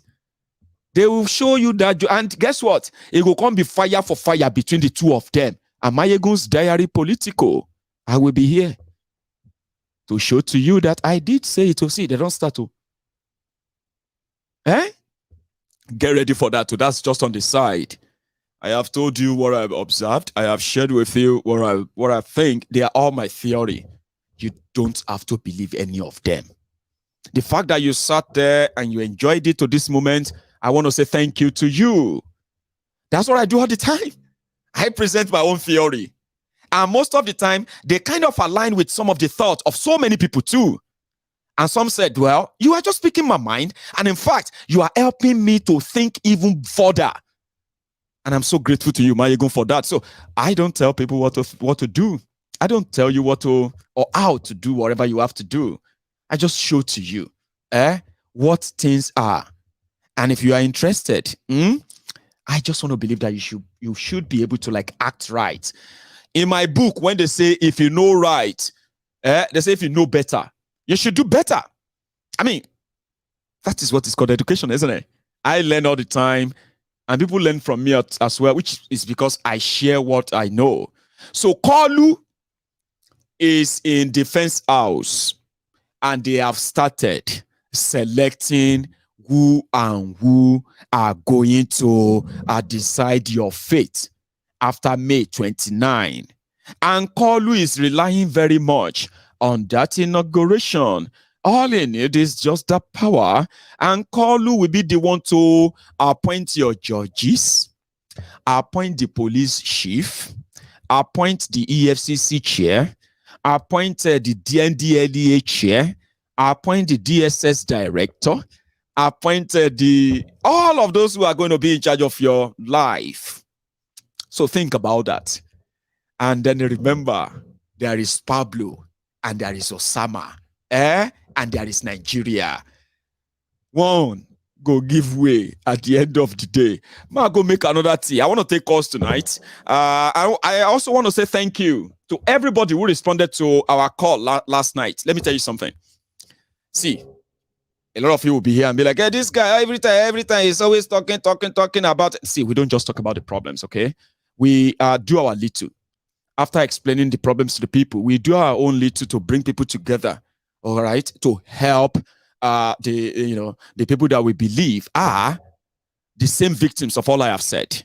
Some people do listen. A lot of people actually do listen. Millions of naira have been raised on this platform and channeled towards helping people in Nigeria, whether not for justice or whether not for welfare support or education support or family support or even financial support. So what you heard last night is just an idea of what we are fully into outside Mayegun's diary political. Yoruba Union, caring for the children of Yoruba land. And it doesn't even matter whether they are Yorubas or non-Yorubas.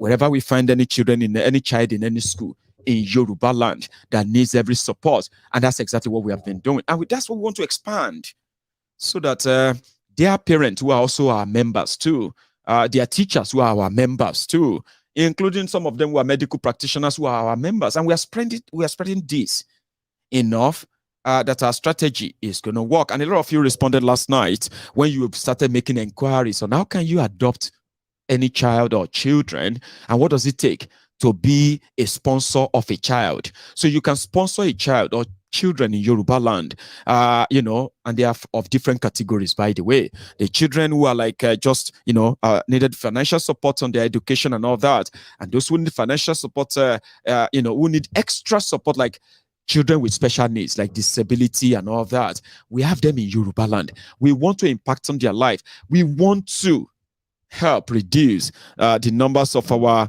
miseducated, uneducated, and then poorly educated out-of-school children in Yoruba land, because those are our own future Boko Haram. They don't care. We do. And that's why we want others too as well. A lot of you care too, and you've been making that inquiry. I am bringing this Yoruba Union team back on Friday. We're going to have another segment, and you can come in, join, and ask your questions from them and what you need to do. We are currently looking forward to raising funds in helping 5,000 families across the 8 states in Yoruba land. And this is doable. I've got a wonderful team and wonderful people who actually wanted to make that happen. And a lot of you responded, that, like I said yesterday, not just making inquiries, by also making contribution, donating towards this. Now, by Friday, I'm going to pull all of our donations together from all platforms, and I'm going to come and tell you how much have we raised and how far are we, or how close are we in achieving what we call our next step project. We have wonderful stuff that we are planning as well. Not just talking about the problem. We want to change the problem, but it is a huge task.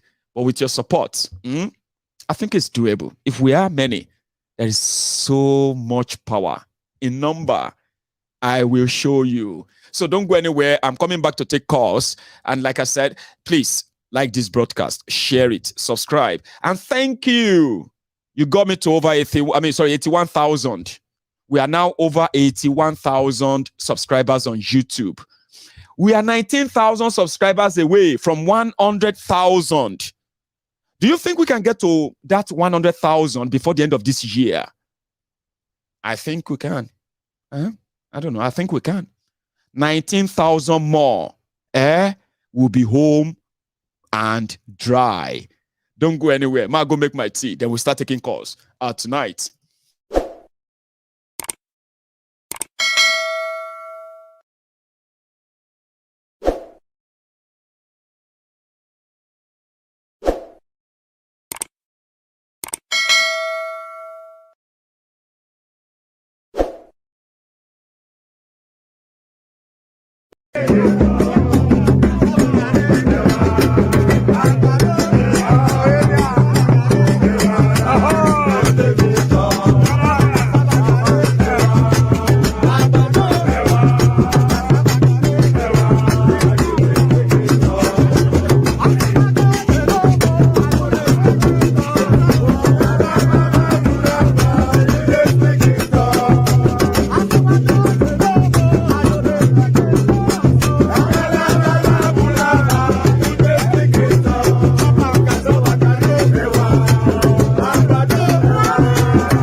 Some people think say you dey do juju.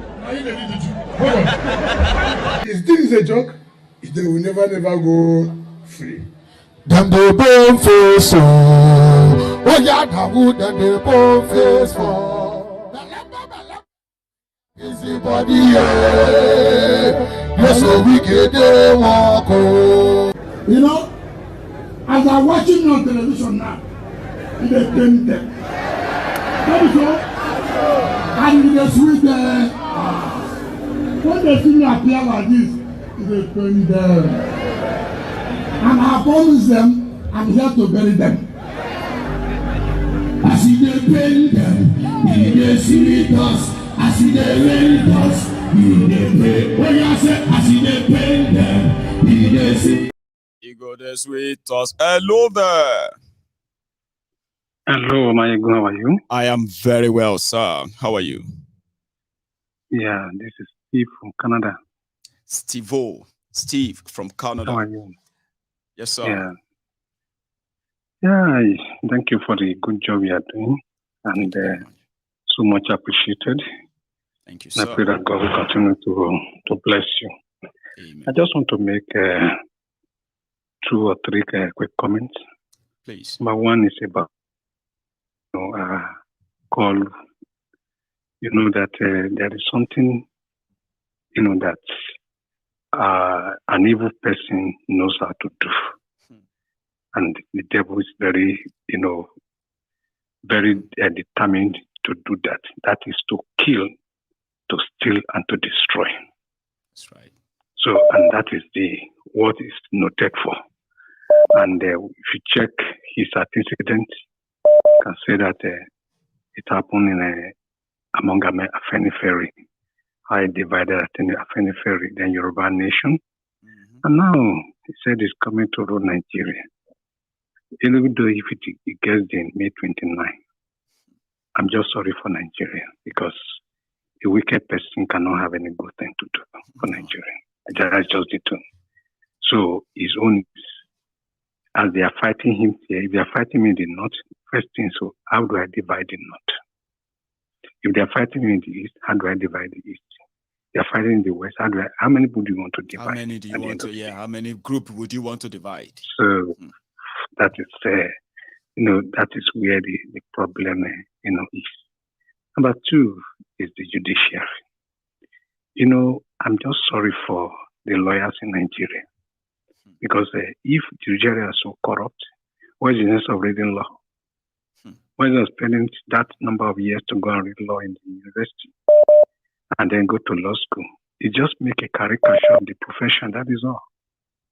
Because if a professional association is not having integrity anymore, what else? Okay, look at, take for example, now I will give you one scenario in Nigeria.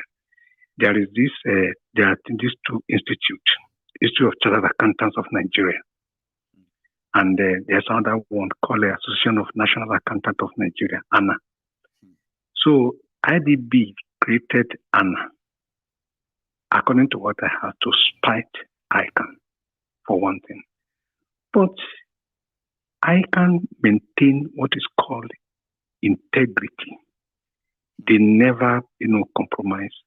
And, when ICANN stand, between an ANA accountant stand and an ICANN accountant stand. When it talks about standard, the two of them are not comparable. Despite government, backing for ANA. So if they think that, judges today, they collect, they just do to court, then it means that the lawyers are rubbishing themselves. This is the time that the lawyers are supposed to rise up, that you judges, you have to do the right thing. Otherwise, you are sending the profession to the grave. And that is where this thing is going. They don't know. They thought that they are enjoying it. It is not. They are sending the profession into the grave. At the end of the day, before you know it, they say you are sons. Which kind of sons? Get out. That is what it's going to result to. You are a judge. Get out, with all these chop judges. That is how it's going. That's what's going. So that respect, just like somebody parading himself or herself today as a INEC commissioner, you just look at them like twice, like INEC. Exactly. Just like there was a time they look at teachers. When you see teachers, when I was very small, I don't even believe that teachers go to toilet. I don't believe it. I thought they are sent from heaven. The way we look at the teachers. But now, what are teachers become? So that is exactly how lawyers are going to become. And that profession is going to become if they don't rise up and defend that profession. That's how it's going to become. Well, but if they can get it right now and then they rise up and say, judges, if you do the wrong thing, this is going to be the consequences. And they all stand up. You will see if they deliver a landmark judgment and set that election aside, you will see what is going to happen to law profession in Nigeria. They will be healed all over the world. They will heal all over the world.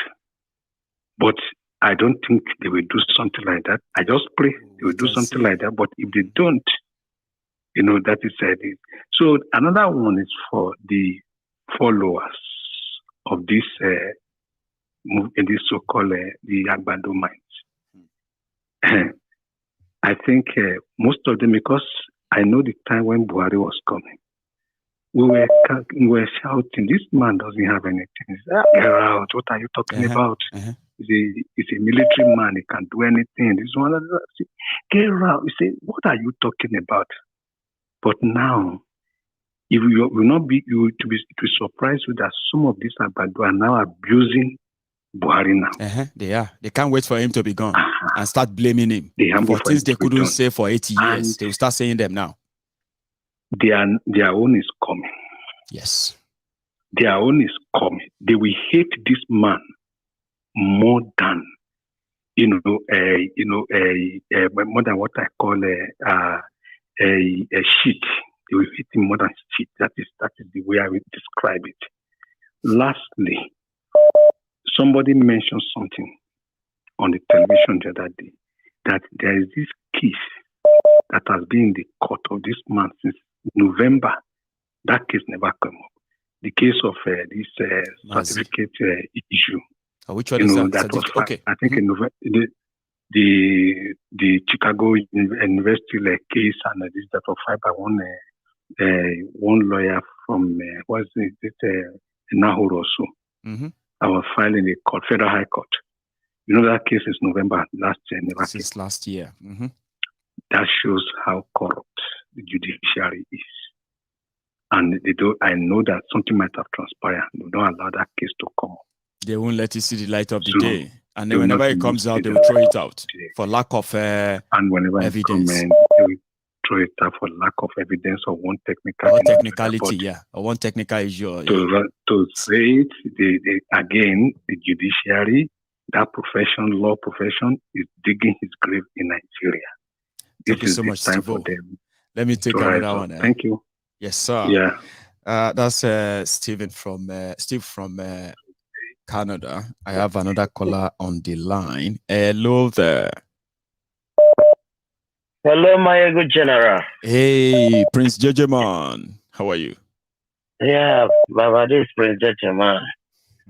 Well, Baba, well done. Tonight, or how are you doing? Yes, so I won't go grassroots today because yes, I want make Janja weed, make them hear us. Go on, Baba. Say Baba, now the Canada always said they made they come to class in class. Yes. Now the kind of class with their slate, so that they can understand within the talk. Say you talk one thing this night about Atiku. Yes. You ask say why? I mean, you talk on 3 times, and it make me say make I call.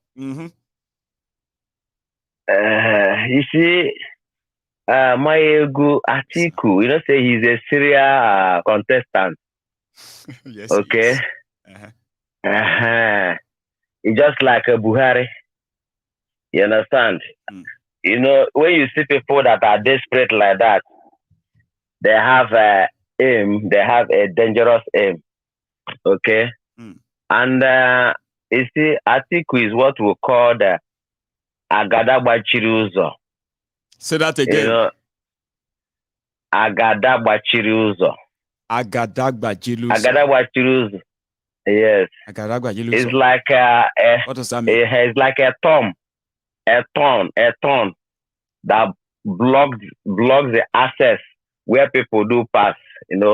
Like a road where people normally pass, but a thorn will block all the road. That people can't pass anymore without being stung. Go on. He's just there. He's not profiting anybody. Going is not going. Coming is not coming. You understand? Fulanis are using him as a joker, as their joker. Okay. You see that when he came, they put him there. They put Shetima at the back of Kolo. That's right. Okay.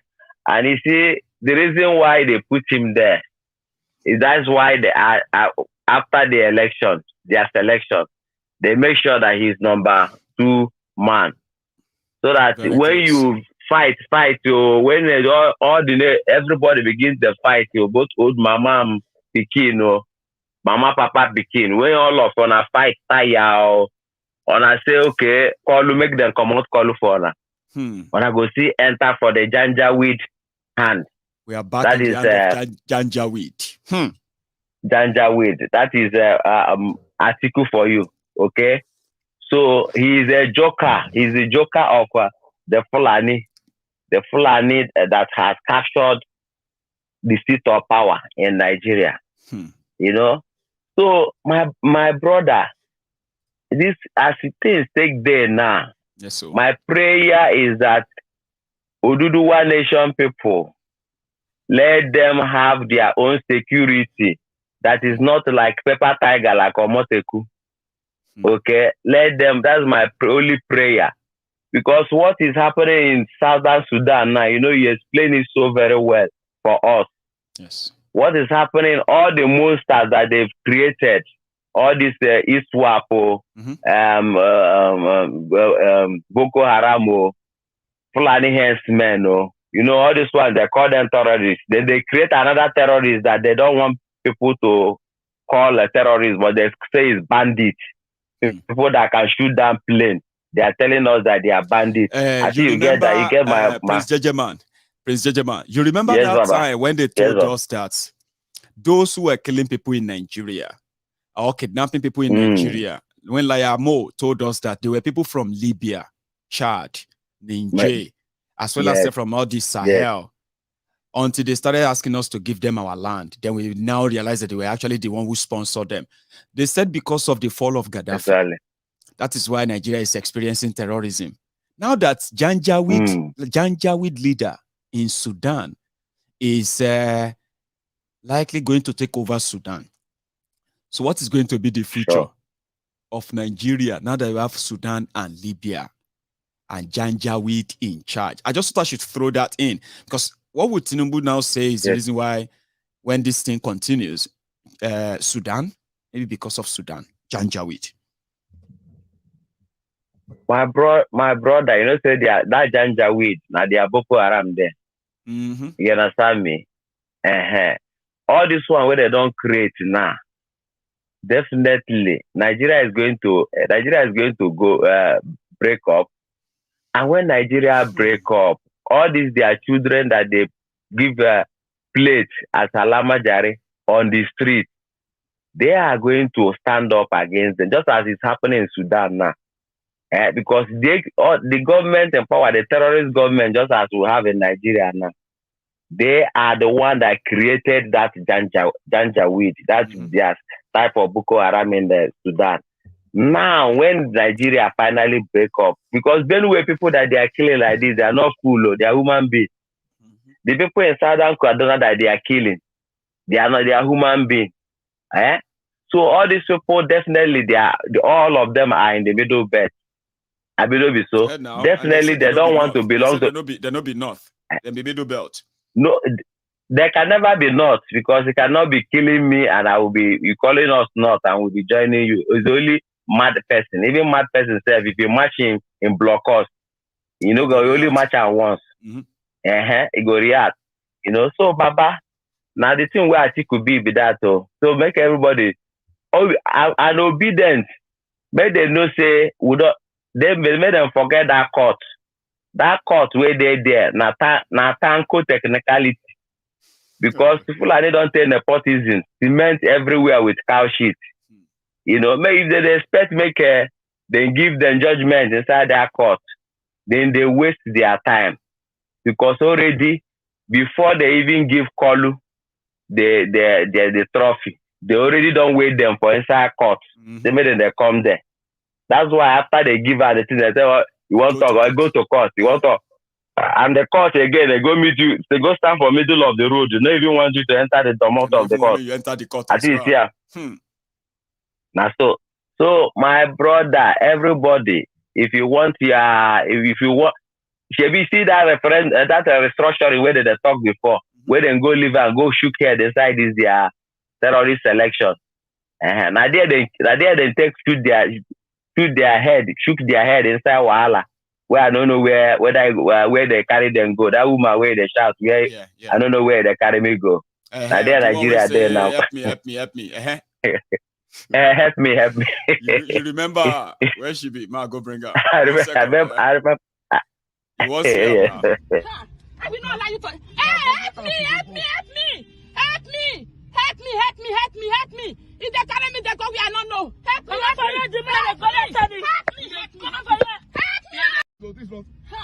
will not allow you to. Help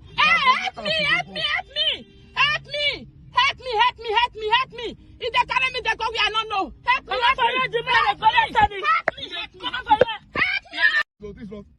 Help me. Policeman, where they beg. So that's exactly what you know. What somebody told me before I take another one, Prince.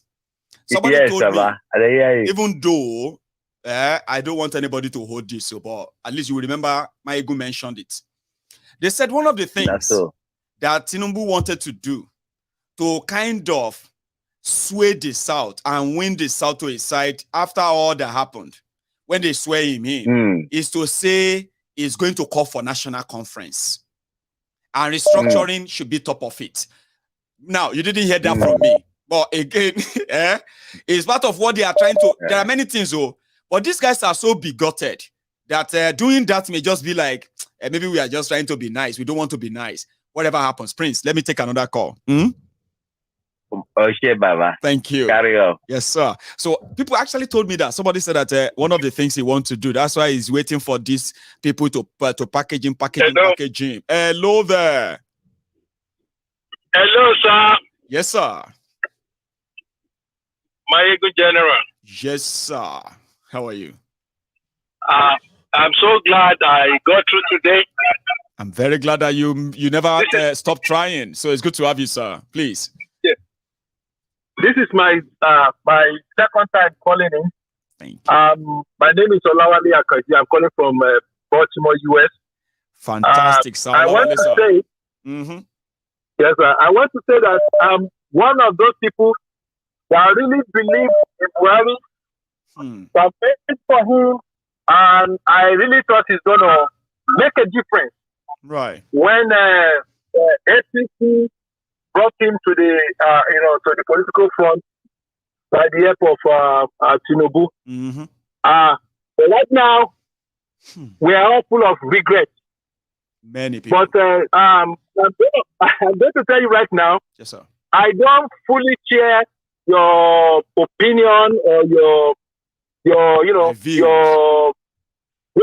view regarding solution to the multifaceted problem of Nigeria. Yes, sir. I believe that Nigeria cannot survive as a country again. Nigeria is done. It's over with. It's a complete.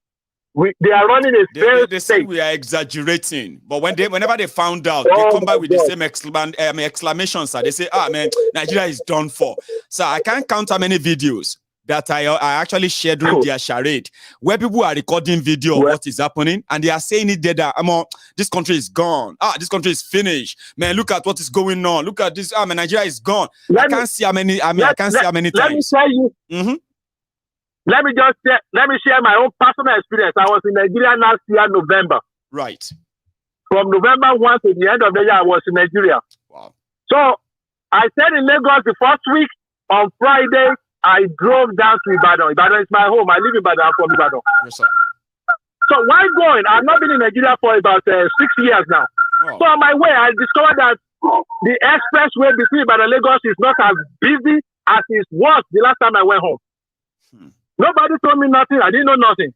Thank God we got home safely. 2 days after, 3 of my friends want to come and visit me in Ibadan. And they told me to come and pick them up at train station in Ibadan. When I got to train station in Ibadan, I was surprised. It's a lot of people. I didn't know that people doesn't drive between Lagos and Ibadan highway no more because of fear of being kidnapped. Yes. Do you understand what I'm saying? So I asked my friend, why did you take the train? Do you think I'm going to, tell you to borrow me your car? I got my own car. They said, no, nobody is driving between Lagos and Ibadan no more, except it's absolutely necessary. And you know the risk. Nobody wants to be kidnapped. And, train is better. You got escorts. They have military escorts. Following the train. They have military escorts following train. Did you see that? Yeah. They have it. But you will never hear all this thing on the news or in Nigeria news or nothing.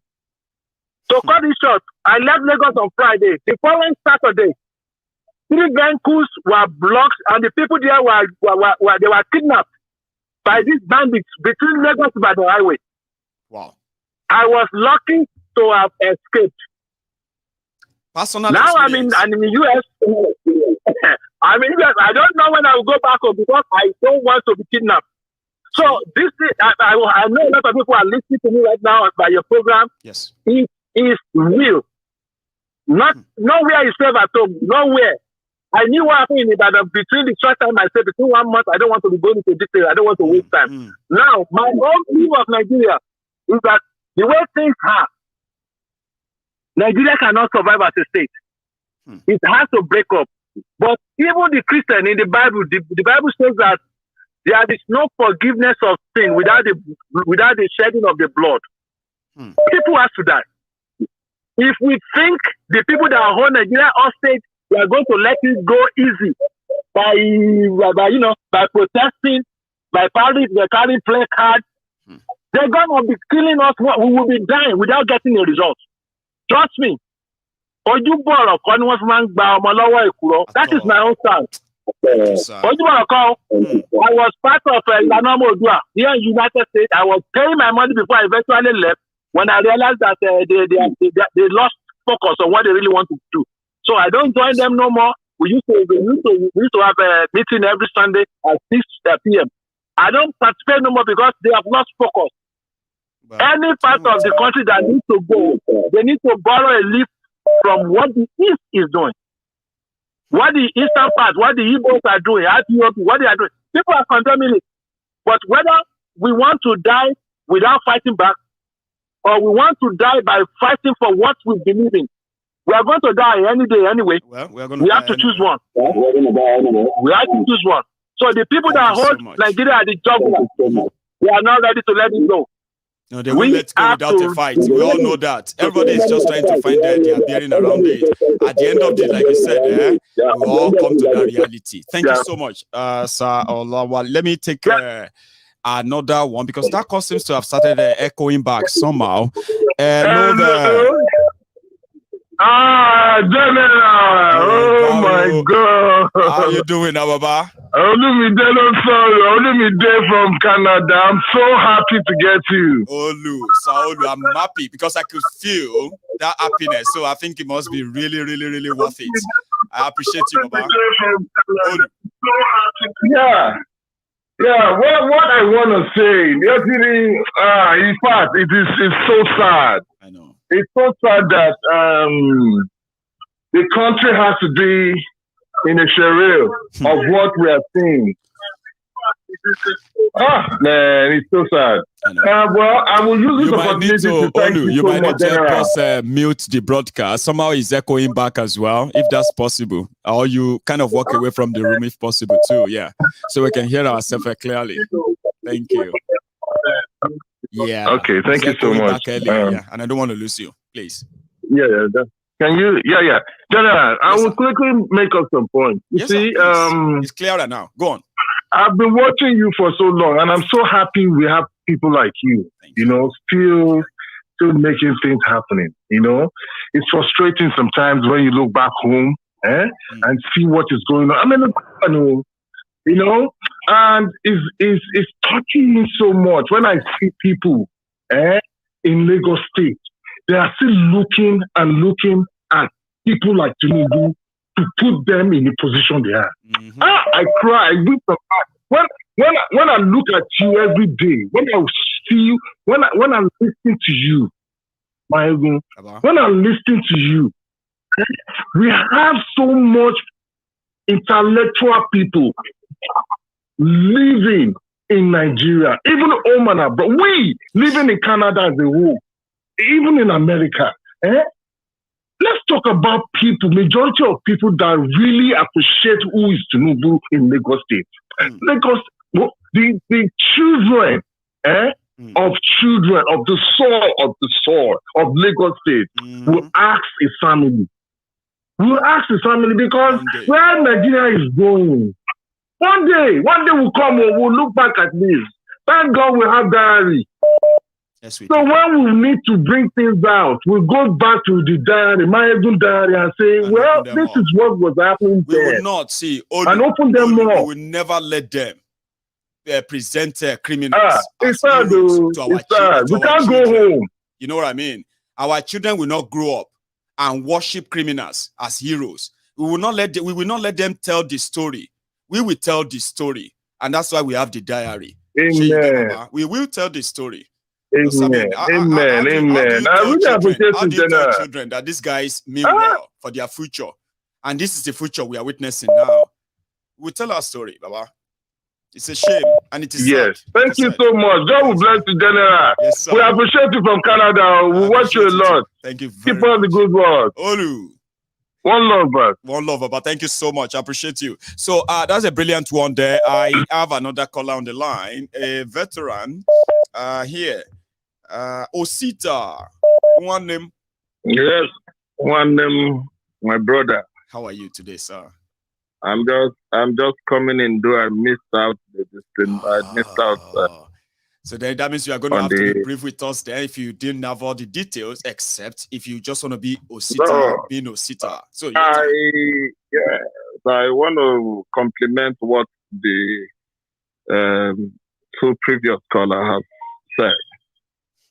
I keep telling people, one thing about life is, if you want to change, there must be an equal reaction to an action that has already been taken. These people have taken this action all this while, but we must match it with equal reaction. If we think that,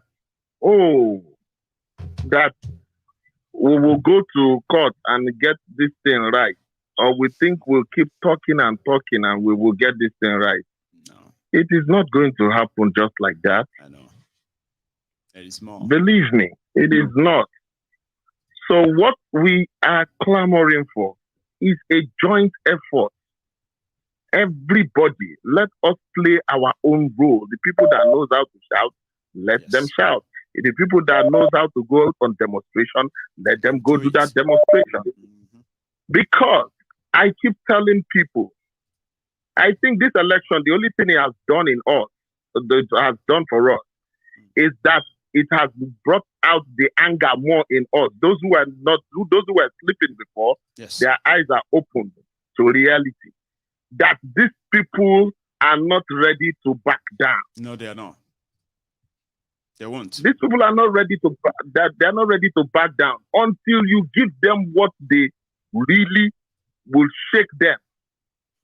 There's no doubt they feel the heat more than the way they are feeling before. But it tells us, what does it tell us? It tells us that we have to put under pressure the more. Yes. The way we are going to do it, I do not know. The time we are going to do it, I do not know. But there is something that we must understand, that we need to work together. Yes. It is not a question of party. It is not a question of the election. But it's a question of all of us are being shortchanged. Yes. By this evil in the land. Let's admit by to this that. injustice in the land. I was listening to one of your programs because I sometimes tune into some of your old programs to watch some certain things, which I believe other people should be doing as well.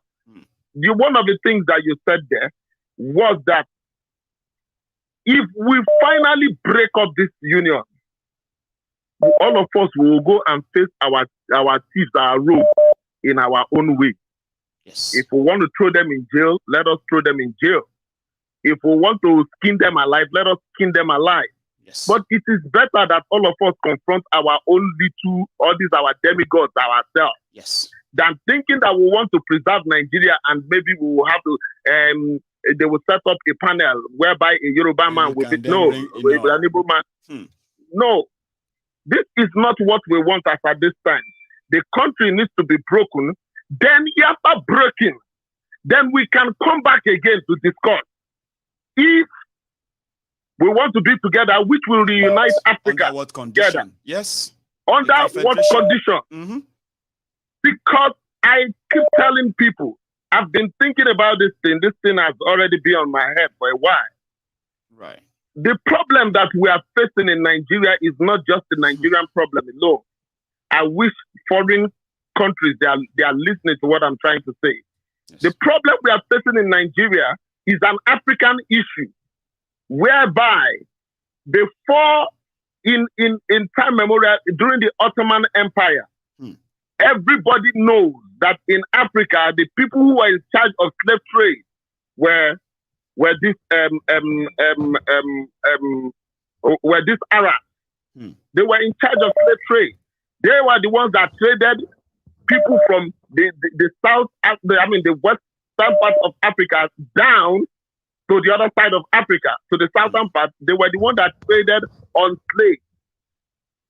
Now, they still look at themselves that after the whites, they are the next people. That's the way they are looking at it. And the only way they can do it is to grab Africa by force. It is not only, if Nigeria falls to these people, trust me, the next casualty is going to be Ghana.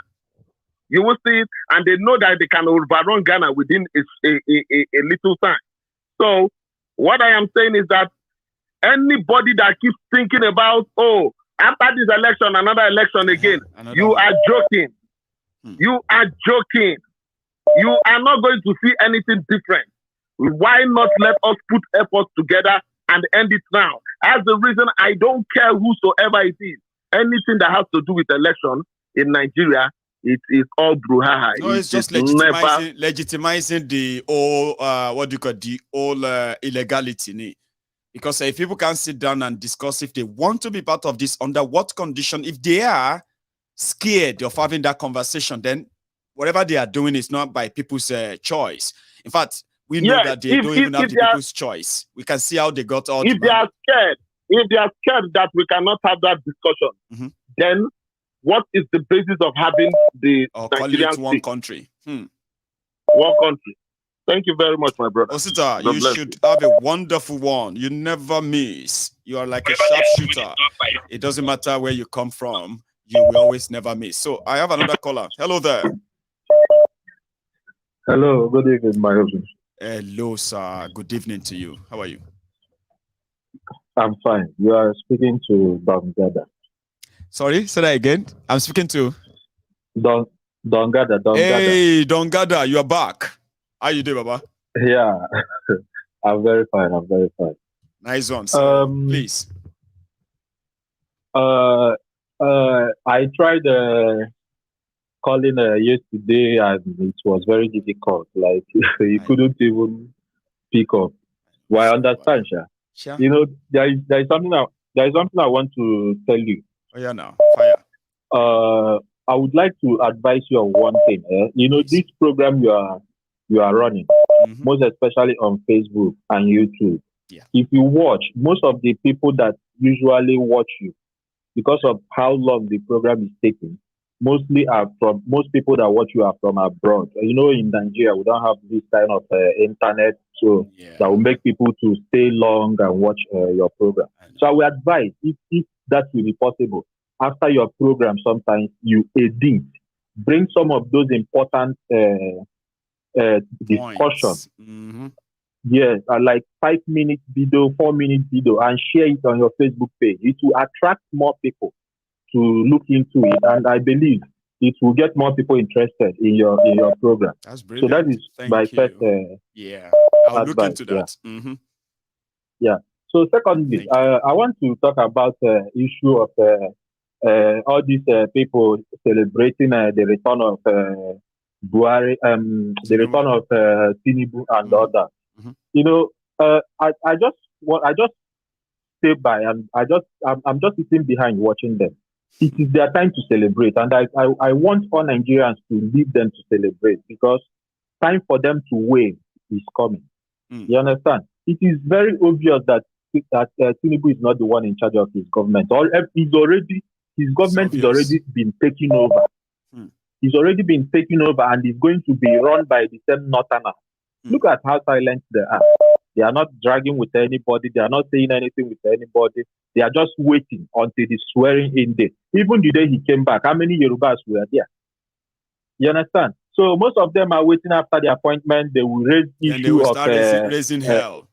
You are right. Thank you. And that is where they are going to know that the Tinubu appointment is also the Northerners appointment as Northerners presidency.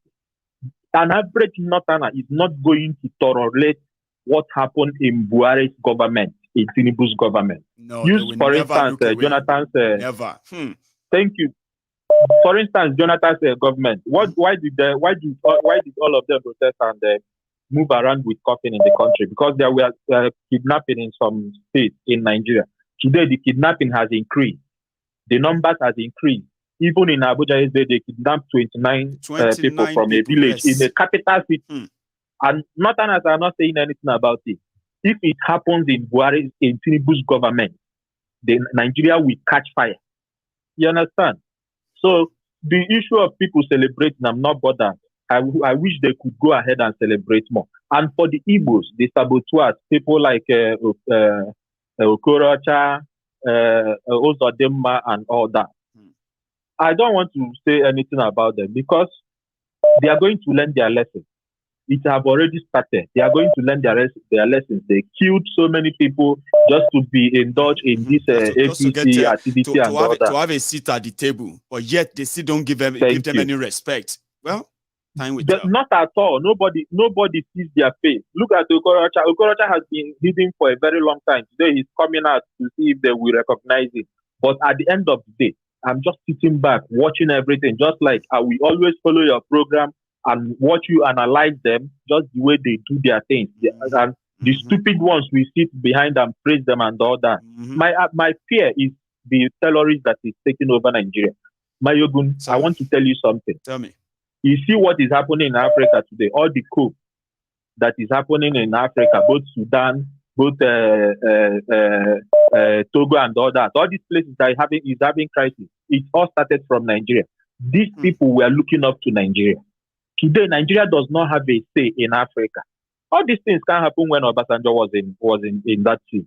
He can only make only one call and put the country in order.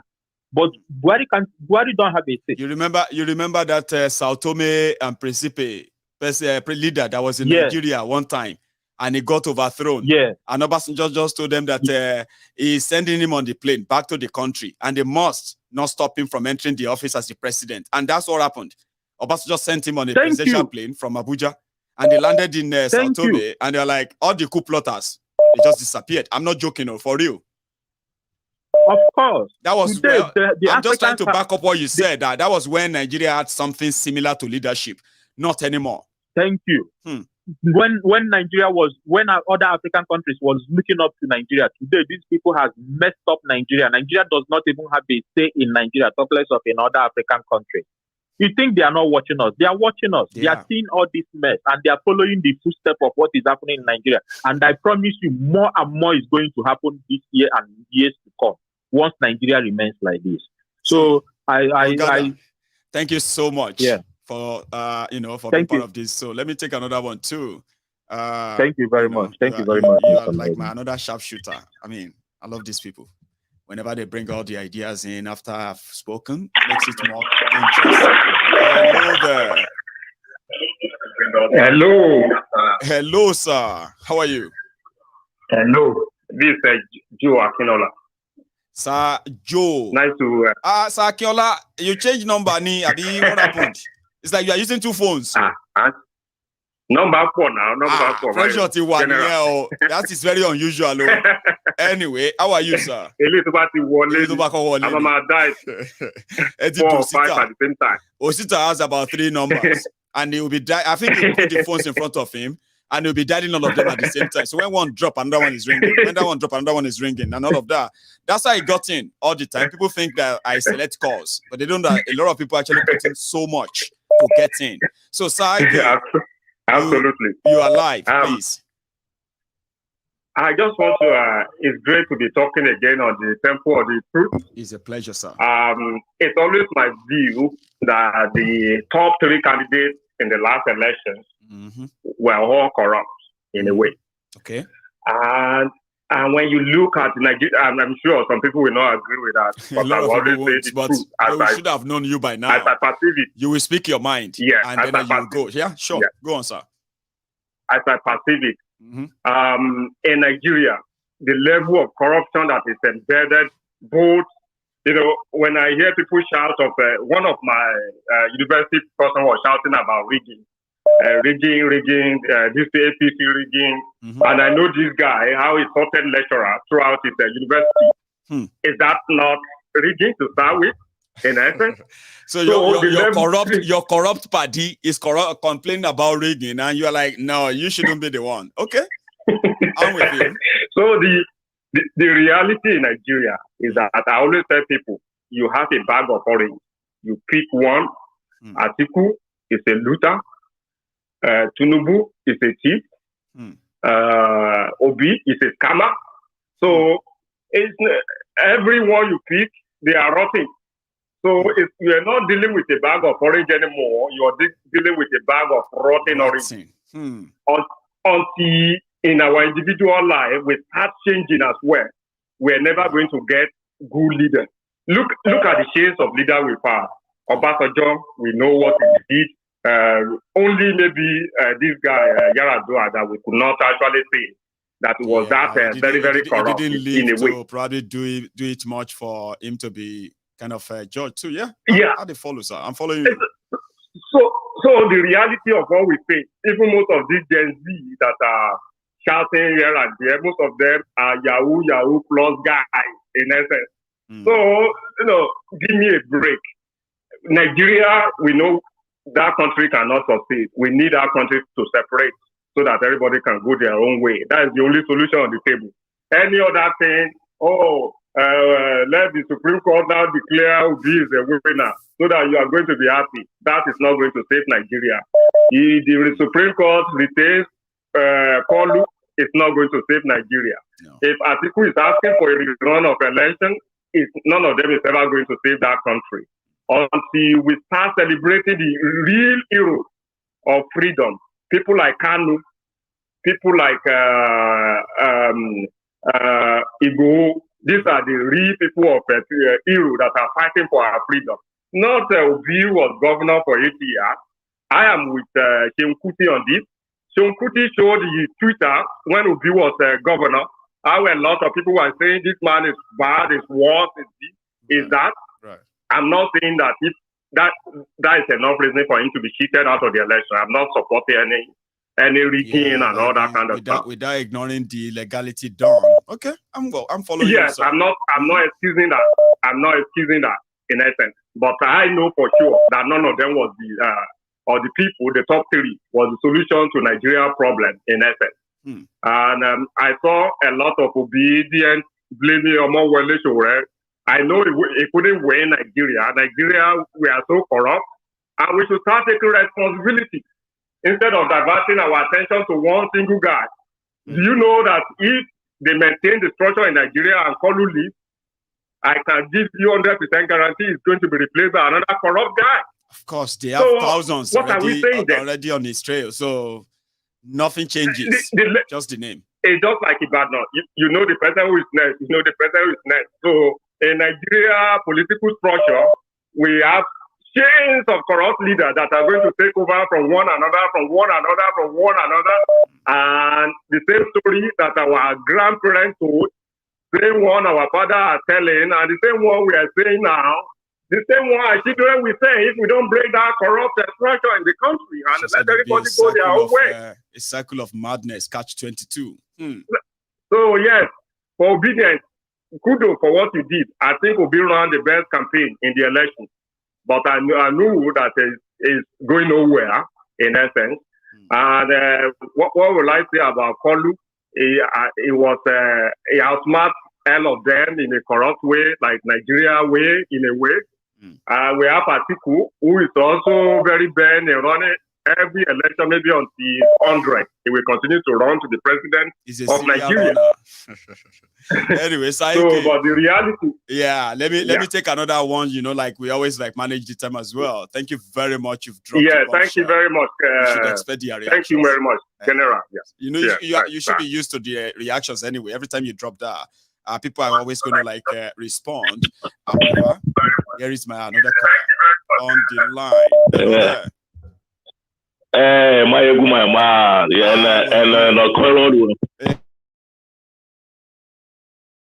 Talking, how my people now? We there, yeah, Baba. We no run, no. We still there, we full ground. The general of Igwe. Now what is this? Oh God. Anyway, so how your side? How you doing? I'm fine, totally fine. Beautiful, Baba. I always say my own. Get Nigeria divided into 7.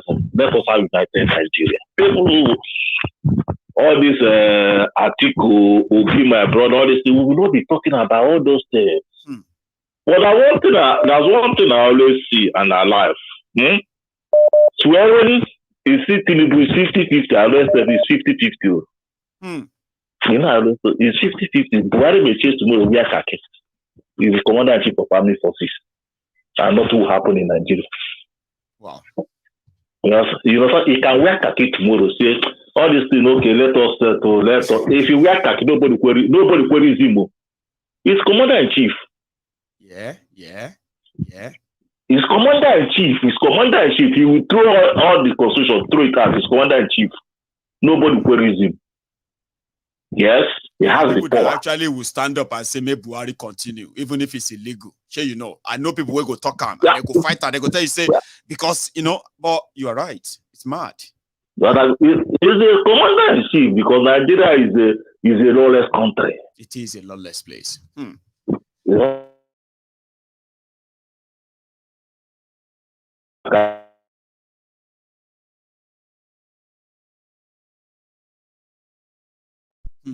Because I know in abroad, somebody who carried that is somebody who is sick here.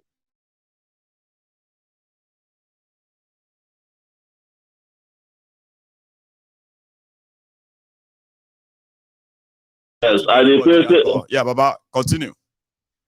I did pray make all of them the youth will do, because I always telling them, you see this thing they are doing now, they are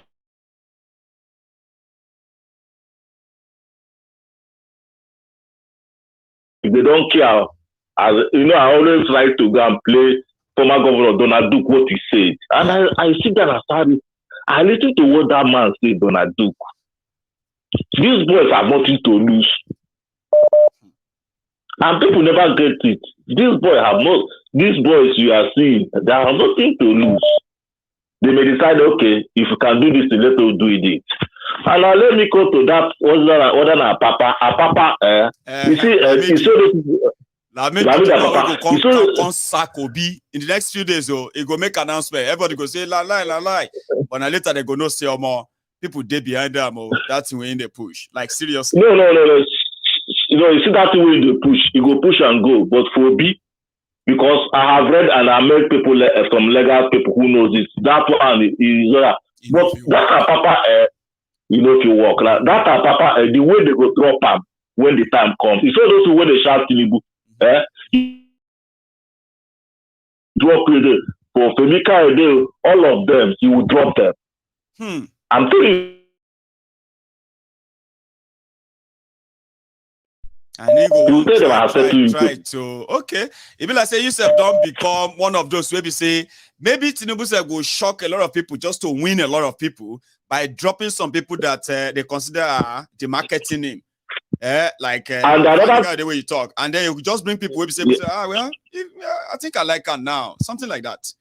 So you are some shit. And another thing I'm expecting, if I say this, people may feel attacked, but I'm seeing it. He may be, if he succeed, the swear I'm in, he may not leave that seat till he die. No, you know they leave him now. You don't understand. People will know him very well. If you don't know Tinubu, now you go know him. If you're a generation that didn't know much about him, right? Now you will know him. Like the moment they are counting days, they want him to be sworn in. When he's sworn in, now they ever go understand why they want the election to be determined by a court before swearing in. Yes. Sure you get. So I deal with you on that one. You know they come out to work. I'll tell you another one. You know, come on. I'll tell you another one. I'll tell you another one. Yeah, one of these where people told me, they said, you know, a lot of people have the impression that Tinubu know well. And the Hausa Fulani are intentionally pushing him. So that when he get there and something happened to him, Shetima will just be president. I said, this is Tinubu. Shetima look well, nothing do him. Now he dey okay. Now Tinubu no dey okay where you dey see Abi. Now when Tinubu be president, now then you go know say even Shetima fit go missing. That you no see Shetima again. They go see what happened to Shetima. Yes, now accident he climbed camel for Dubai, and before we know it, carry and come out. By the time we go see her, Shetima don't go. Maybe they go bring another vice president. Now then you go know Tinubu. Say Tinubu fit change vice president as many times as he want, and he can do it in a way that even the North go run, go fear.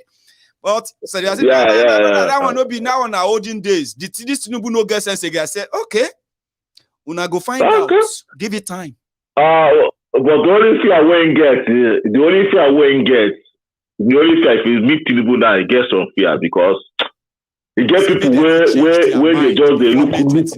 Now the only fear Tinubu get be that made them no change their mind Make something no pop up. May they go see me, they no swear No. at him.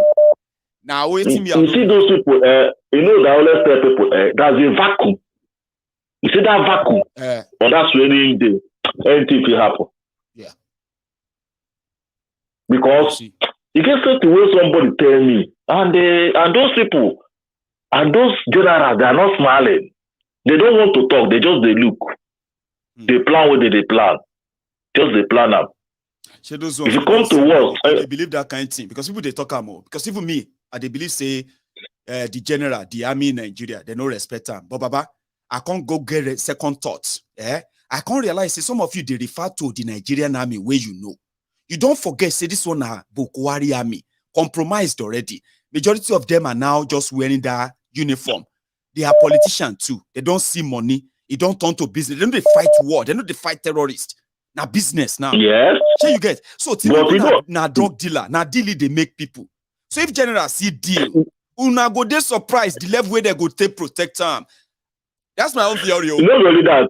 Yes, don't only that. You know. You see, you see, in army, there's somebody that control army. Okay. There's somebody that control army. I think so, Abi. Yeah, there's somebody that and they know the person control them. He's a retired general, and they listen to him a lot. Okay. Well, but you know, they listen to. You see all of these things that we are talking about. Yeah, some people are actually praying may no happen at all. Say if Tinubu no be president, we're not going to talk about who go be the chief justice, who go be the army, who go do this, who go do that one, because it's just kind of. Something. Yeah. Can you believe? By now, he cannot say this is going to be a minister. Well, because all of them. No, it don't they now. They go soon. They make announcements now. In these coming days, they go announce appointment. You go to hear them soon. They don't dig. They don't dig ground. They don't dig ground now. As it be so, the only prayer, the only fear with Tinubu camp have. That's why they will do everything. About 8 years, they don't wait for this time. They will do everything, even if they have to go and start licking the ass of Buhari like this every morning. They go do them. Me 29 just come. Me Attorney General, Chief Justice just say, I do solemnly swear. Now their film starts. So more wait. No, that when Nigeria go understand. No, that everybody go understand. Baba, thank you, my brother. My regards to the family. Thank you so much. Okay, bye. I'll take another call. I have another call on the line. Hello there. Yes. Cough it out. You are live. I've already connected the call. Can you hear me? Yes, I can hear you, sir. I'm very happy to connect with you. I am very happy that you made it through, sir. Thank you very much for calling. Yeah, I can hear you clearly. Please, go on. Yeah, please. I want to say something, but I want it to be confidential, and I want everybody to listen. Please. I swear with my life, I'm a military in Nigerian army. Oh, brilliant. So, see, I want all your audience to listen to me. Yeah. But what I would like to say, if I can sorry Yoruba because if they can't track me because I want to be. Okay. In Nigeria. May I interpret? So go ahead, yeah. I can interpret, yeah. Sharing Nigeria. Nigeria why? Nigeria is bad body.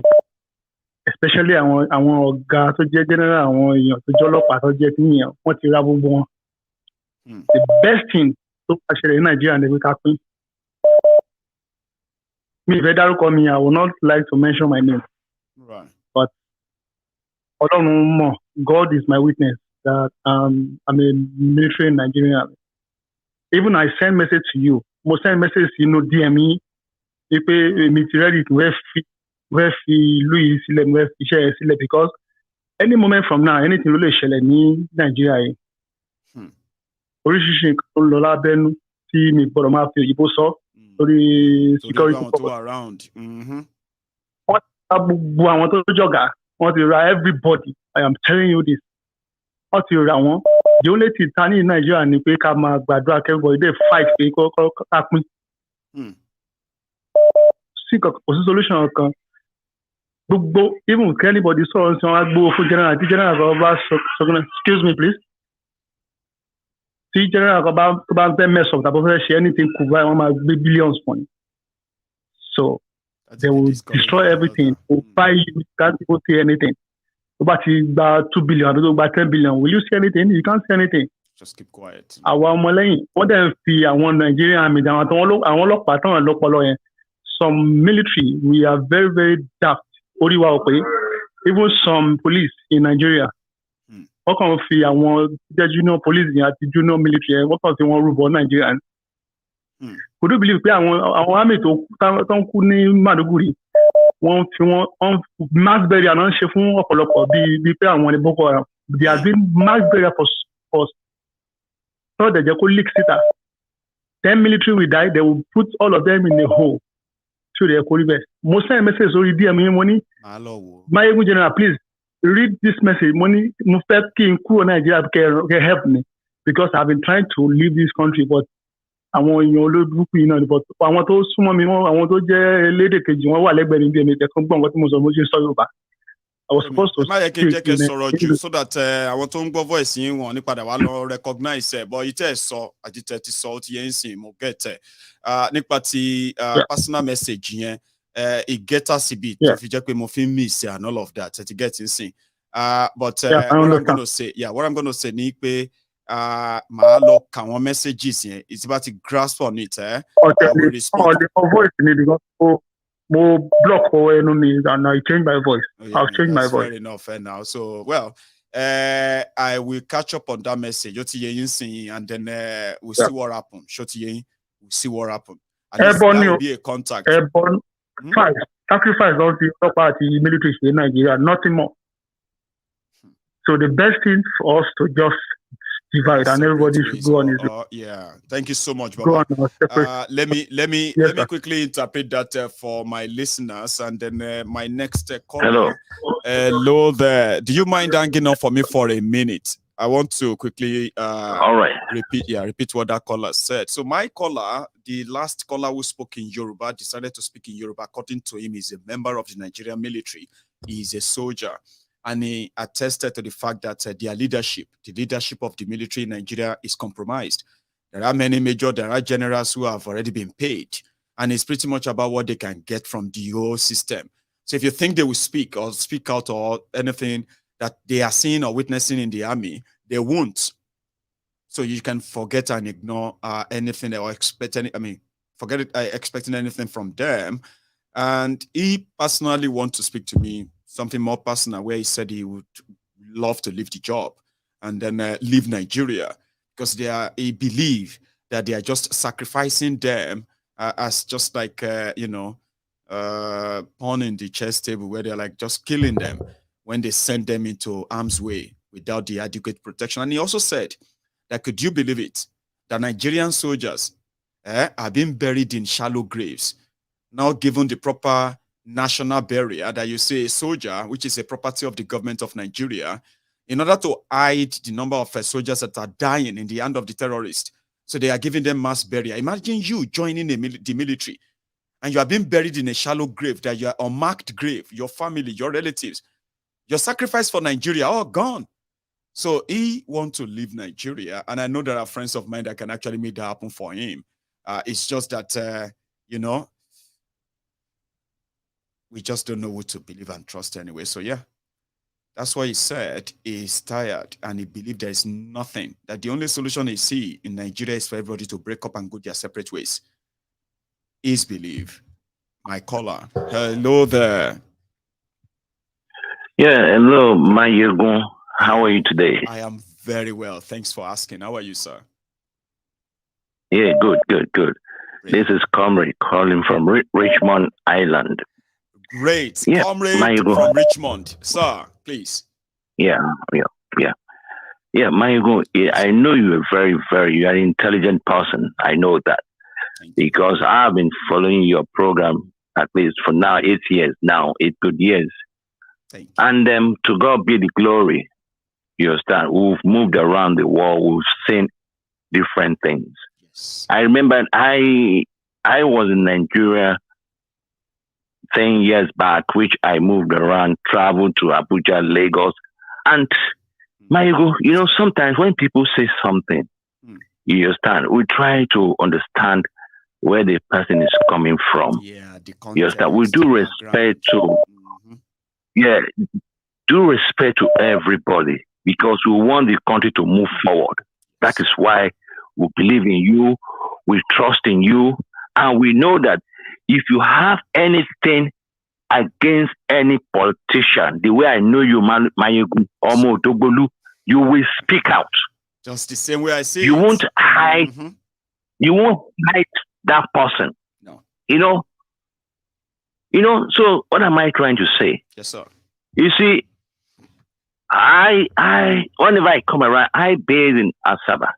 Right. Then sometimes I take flight to Lagos or Abuja. Okay. And at that point in time, when P2B was the governor of Anambra State, let me now tell you, because a lot of people doesn't know all these things.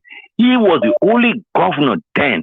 He will come from Oka with 2 of his aides. He will board a commercial flight with some of the passengers. Who is the only thing that happens that he sits in the front in the aircraft. Right. You understand? Right. 2 of his aides. But other governors will go with a private jet plane or chartered plane. Yes. Go and verify this. You understand? And if you look at Anambra State that time, what was their GDP? What was their turnover? How did they get from Abuja? It's not even up to Delta State. Delta State was the richest state then, even till now. But at that point in time, we started shouting, what was Delta State doing with our money? If Anambra could improve to that level when P2B was the governor. Do you get what I'm trying to say now? It was that impressive that those of you in Delta started probing your own government, what they were doing with your money. If Anambra with small money could be doing that. I remember that time. I've moved around, so we don't need to be biased of anything. You understand? Engineer Akiola, if you have said that, okay, this one is a scammer. If you have something, don't say what they say. Go and verify. We are too big for all these things. I know. Go and verify and check what this person is. Let me tell you something. Tell us. When P2B came on board as a governor, he went to the church service. An old woman said, look at him. You are in the church, but you are owing us our salaries, pension. Do you know what he did? What did he do? The following week, he summoned every people involved.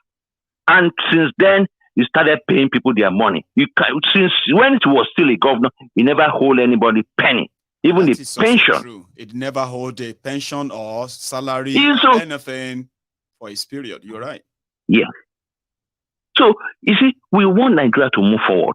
Okay, look at, we're talking about Tinubu today. If we don't have evidence of what Tinubu has done when he was in Lagos State, we won't have been saying all these things. No. What we want is for Nigeria to move forward. If you have anything against anybody that is true, say it, because we need to move forward. Look at Anambra State. Anambra State education before they were 26. But the guy came on board. Very simple. All the senior prefects has his numbers. All the head prefects. Direct to him. You understand? So he can communicate with them directly. Because, before, if you want to give a school money, it will go through some ladders. Commissioner, this, that. Maybe you want to give like 10 million direct. Before you get to that school, it will be 1 million. It's already almost. You understand? But now the money goes direct to the school. You understand? And you ask yourself again, look at this election now. He says he's not going to give anybody money. But what happened? He came top, but people are not resting. If it's true, genuinely, that he came top, a lot of people will have hands up. But the same people that said they came first, they are still shouting. They are still shouting. People voted for him. Like I said, do you know what I throw? Because I speak in radios, in all these stations. I said, if anybody knows that he has what it takes, he's competent, he's not corrupt, you understand? He has what it takes. What do you do? Go to any party that does not have any name and see if you're going to strive. If you can see if you're going to strive. No, that one we need to. That is exactly what they are trying to water down. What did he do? What is? Do you know what it means? But they knew. They actually know what he did. Nobody, not even Tinubu. Do you know what? Not Atiku. Nobody. I bet with my life now, Michael. My money, I will put it on bets. And to buy anybody that can do that, go to any party. 10 months to election. That is not recognized. 10 months to election. It's because P2B has what it takes. Character, competence, ability. Those are the things we look at. You understand? And like it's all like what we're trying to do now. Man, let me tell you something now. You know, people we that have dual citizenship, let me just put it that way. You would think that okay, you will come and you put your passport. Okay, you have a passport. You are not using Nigerian passport. Your name, after accepting Nigerian passport, your name, that's your name. You understand? Let's remove Nigerian passport now. You're having another foreign passport. That's your name. Yes. I don't want to. You understand? You will still affecting us somehow, sometime later. Yes. That is why we don't know the danger of what we're looking at now. You understand? You look at what you are saying now. The so-called some selfish Igbos. Look at going there. They look at Kalu. Look at what he has done. Look at Okorocha. Okorocha that was supposed to be in the prison. Oh, do you know? Let me tell you something. Let me give a national. Before he became a governor, I used to admire him a lot. I admire him a lot. I thought he had something. You understand? My father-in-law was the chairman of that local government of where Okorocha was. You understand? He became the governor. You know what he did? What did he do? He just embezzled every, the land, everything to his pocket. I was shocked. I was shocked the way I always respect him. Look at Okorocha's value today. Compared to the way people respect him before. Back then, you are right. You know what some people said? Some people said that if people think, for example, they say if people think this is big, this is all about because Obi is Igbo. That is why people are giving him this attention. They said, bring another Igbo man and make him the presidential candidate of APC. Bring another Igbo man out. Make that one presidential candidate of PDP and bring Obi out. Then you realize that it's not because of Igbo. That is Igbo. And almost they will fail woefully. My Igbo, you can't hide what you don't have. No, you can't. Do you understand what I mean now? What you don't have. You can't give what you don't have. Like a smoke. Character. You can't cover it. Yes. You can't cover it. It's what you have, you give out. You understand? So that is why P2B is striving. I know. Comrade, thank you. Do you understand what I'm saying now? So please, always try. You be the positive person. You understand? When someone says something, try and ask the person, do you have evidence? Do you have this? You understand? So we can move forward. You know why I don't always do that? Is this. I have something called, because usually people will know what is right, okay? So I have something called that you own your view. And I don't want to try to convince you from that your view. I can start agreeing with you, even if that your view is so wrong. It's not in my place to make you feel uncomfortable. You get that? You know why? I know. Somebody like you can. What I'm saying, you won't put it straight. No, hang on. Somebody like you, because I know that somebody like you will come on later to come and put the record straight, and that will be your own view too. The reason is because, see, Baba, sometimes you can let people. They say sometimes that when people keep their mouth shut, they let us maintain every doubt of. You can pretend that somebody is intelligent if they keep their mouth shut. You can think somebody is a good person when they keep their mouth shut. But when they speak, you get to know who they are. And on my Egun's diary political, I think you should just let everybody speak. Because at the end of the day, you're right. Yeah, I can add the extra info to say that information is not right. You're right. Do you get that now? But why you are look making at them... look at Go on, sorry. Look at Cross River now. People that are sweeping their 8,500 for months. Cross River, 8,500 for months. And some of them have, families, 5 children, and the same people ruling us will now come and campaign and give them 1,000 to 2,000, and they will start supporting them. Can they do that in UK? Can they do that in Canada? Can they do that in US? No. If you hold person just for 1 week, you don't pay the salary, you are in trouble. You know the way the system works. I do. So how can we be behaving like animals? That people holding you months now come and campaign that you should vote for him, and you stupidly, you what are we talking about? Nigeria need to wake up, because if you don't speak the truth, Mayogu, let me tell you something now. You see, we've got it to a stage. Yeah. Because you know the mistake our forefathers did, because they failed to speak. You understand? But when you start speaking now, you understand, it will change the system. No, it will, because it will change the people's understanding of the system. And if they know better, they are likely not going to repeat the same mistake again. That's why we can't stop talking. Comrade, my time is so up, sir. Okay, all the best. So much. Thank you. Okay. I love ending my program on a note like this, where people actually make logical submission and they never miss any shot. So thank you for being that person, comrade.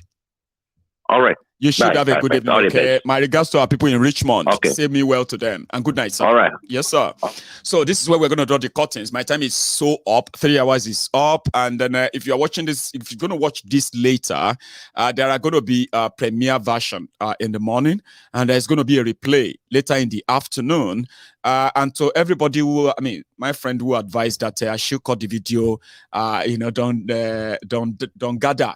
So I'm going to work on all of that, and everybody who is, all your opinions. But today, if you joined us later in the evening and you didn't start with us from the start, I advise you should watch this from the start. That's how you're going to get the context of what we discussed. So I want to say thank you once again to all my new subscribers and followers and friends all over the world. I say thank you for all you do.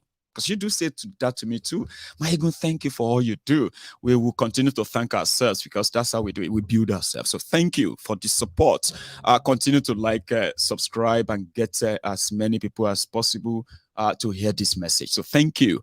I am going to see you some other time, okay? As their politics happen, we document them in the diary. Oh, that's what we do. I will see you again when I see you.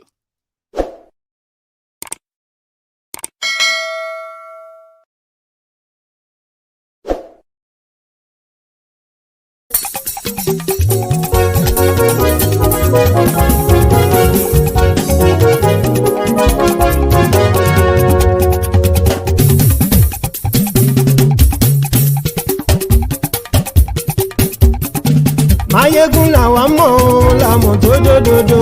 Mayegun dayari láyé bí nàmbà wá.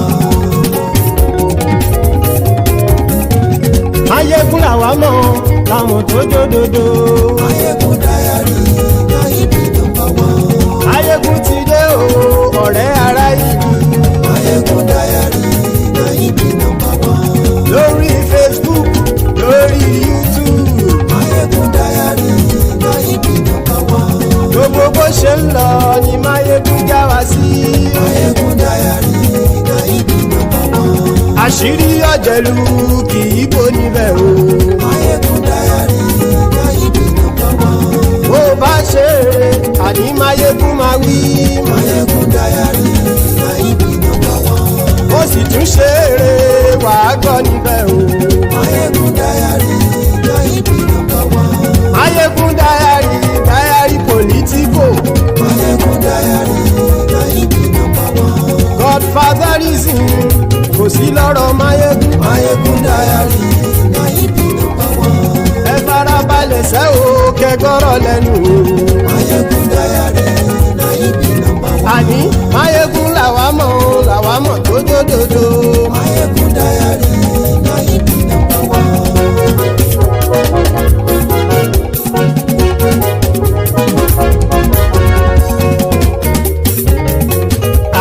súnra kì í. Máyégún ti dé.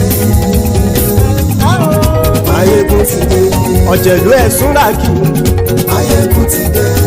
Àní ẹ̀ súnra kì í. Máyégún ti dé. Lórí Facebook. Máyégún ti dé. Àní ẹ̀ súnra kì í. Máyégún ti dé. Lórí YouTube. Máyégún ti dé. Àní ẹ̀ súnra kì í. Máyégún ti dé.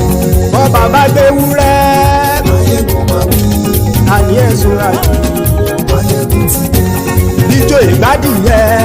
Máyégún máa wí. Àní ẹ̀ súnra kì í. Máyégún ti dé. Bí pẹ̀sìdó bá rúfin o. Máyégún máa wí. Àní ẹ̀ súnra kì í. Máyégún ti dé. Bí gómìnà kówó jẹ. Máyégún máa wí. Àní ẹ̀ súnra kì í. Máyégún ti dé. Ọlọ́pàá tí ń darí bá. Máyégún máa wí. Àní ẹ̀ súnra kì í. Máyégún ti dé. Aṣòfin tí ń rúfin o. Máyégún máa wí. Àní ẹ̀ súnra kì í. Máyégún ti dé. Òpùrọ́ olóṣèlú. Máyégún máa wí. Àní ẹ̀ súnra kì í. Máyégún ti dé. Ọ̀jẹ̀lú ẹ̀ súnra kì í. Máyégún ti dé. Àní ẹ̀ súnra kì í. Máyégún ti dé.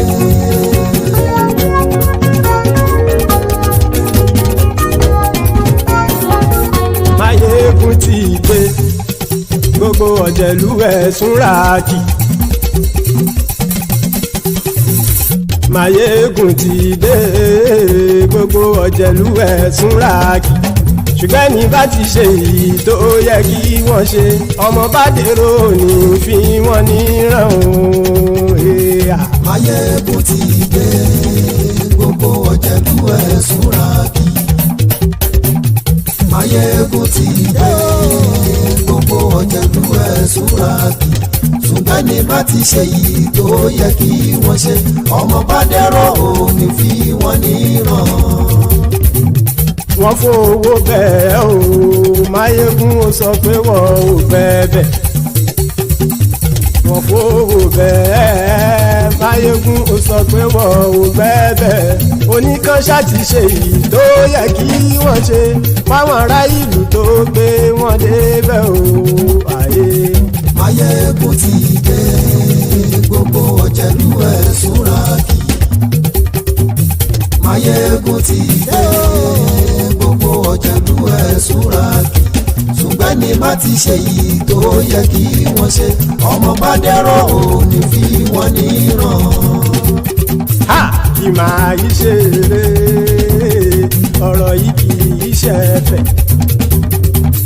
Kì máa yí ṣe eré, ọ̀rọ̀ yìí kì í ṣe ẹ̀fẹ̀. Ẹni bá ti lè lẹ́bọ̀ lẹ́rù o, ọmọ bá dèrò kàṣàyè tú wọn síta. Máyégún ti dé. Gbogbo ọ̀jẹ̀lú ẹ̀ súnra kì í. Máyégún ti dé. Gbogbo ọ̀jẹ̀lú ẹ̀ súnra kì í. Ṣùgbọ́n ní bá ti ṣe yìí tó yẹ kí wọ́n ṣe, ọmọ bá dẹ́rọ̀ ò ní fi wọ́n níran.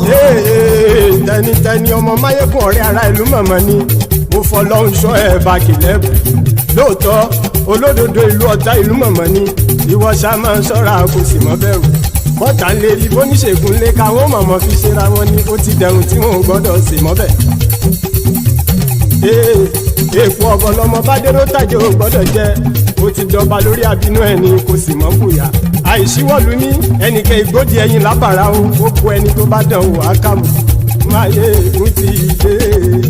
Gbogbo ọ̀jẹ̀lú ẹ̀ túnra kì í. Máyégún ti dé. Gbogbo ọ̀jẹ̀lú ẹ̀ túnra kì í o. Ẹni bá ti ṣe yìí tó yẹ kí wọ́n ṣe, ọmọ bá dèrò òní fi wọ́n níran o. Máyégún ti dé.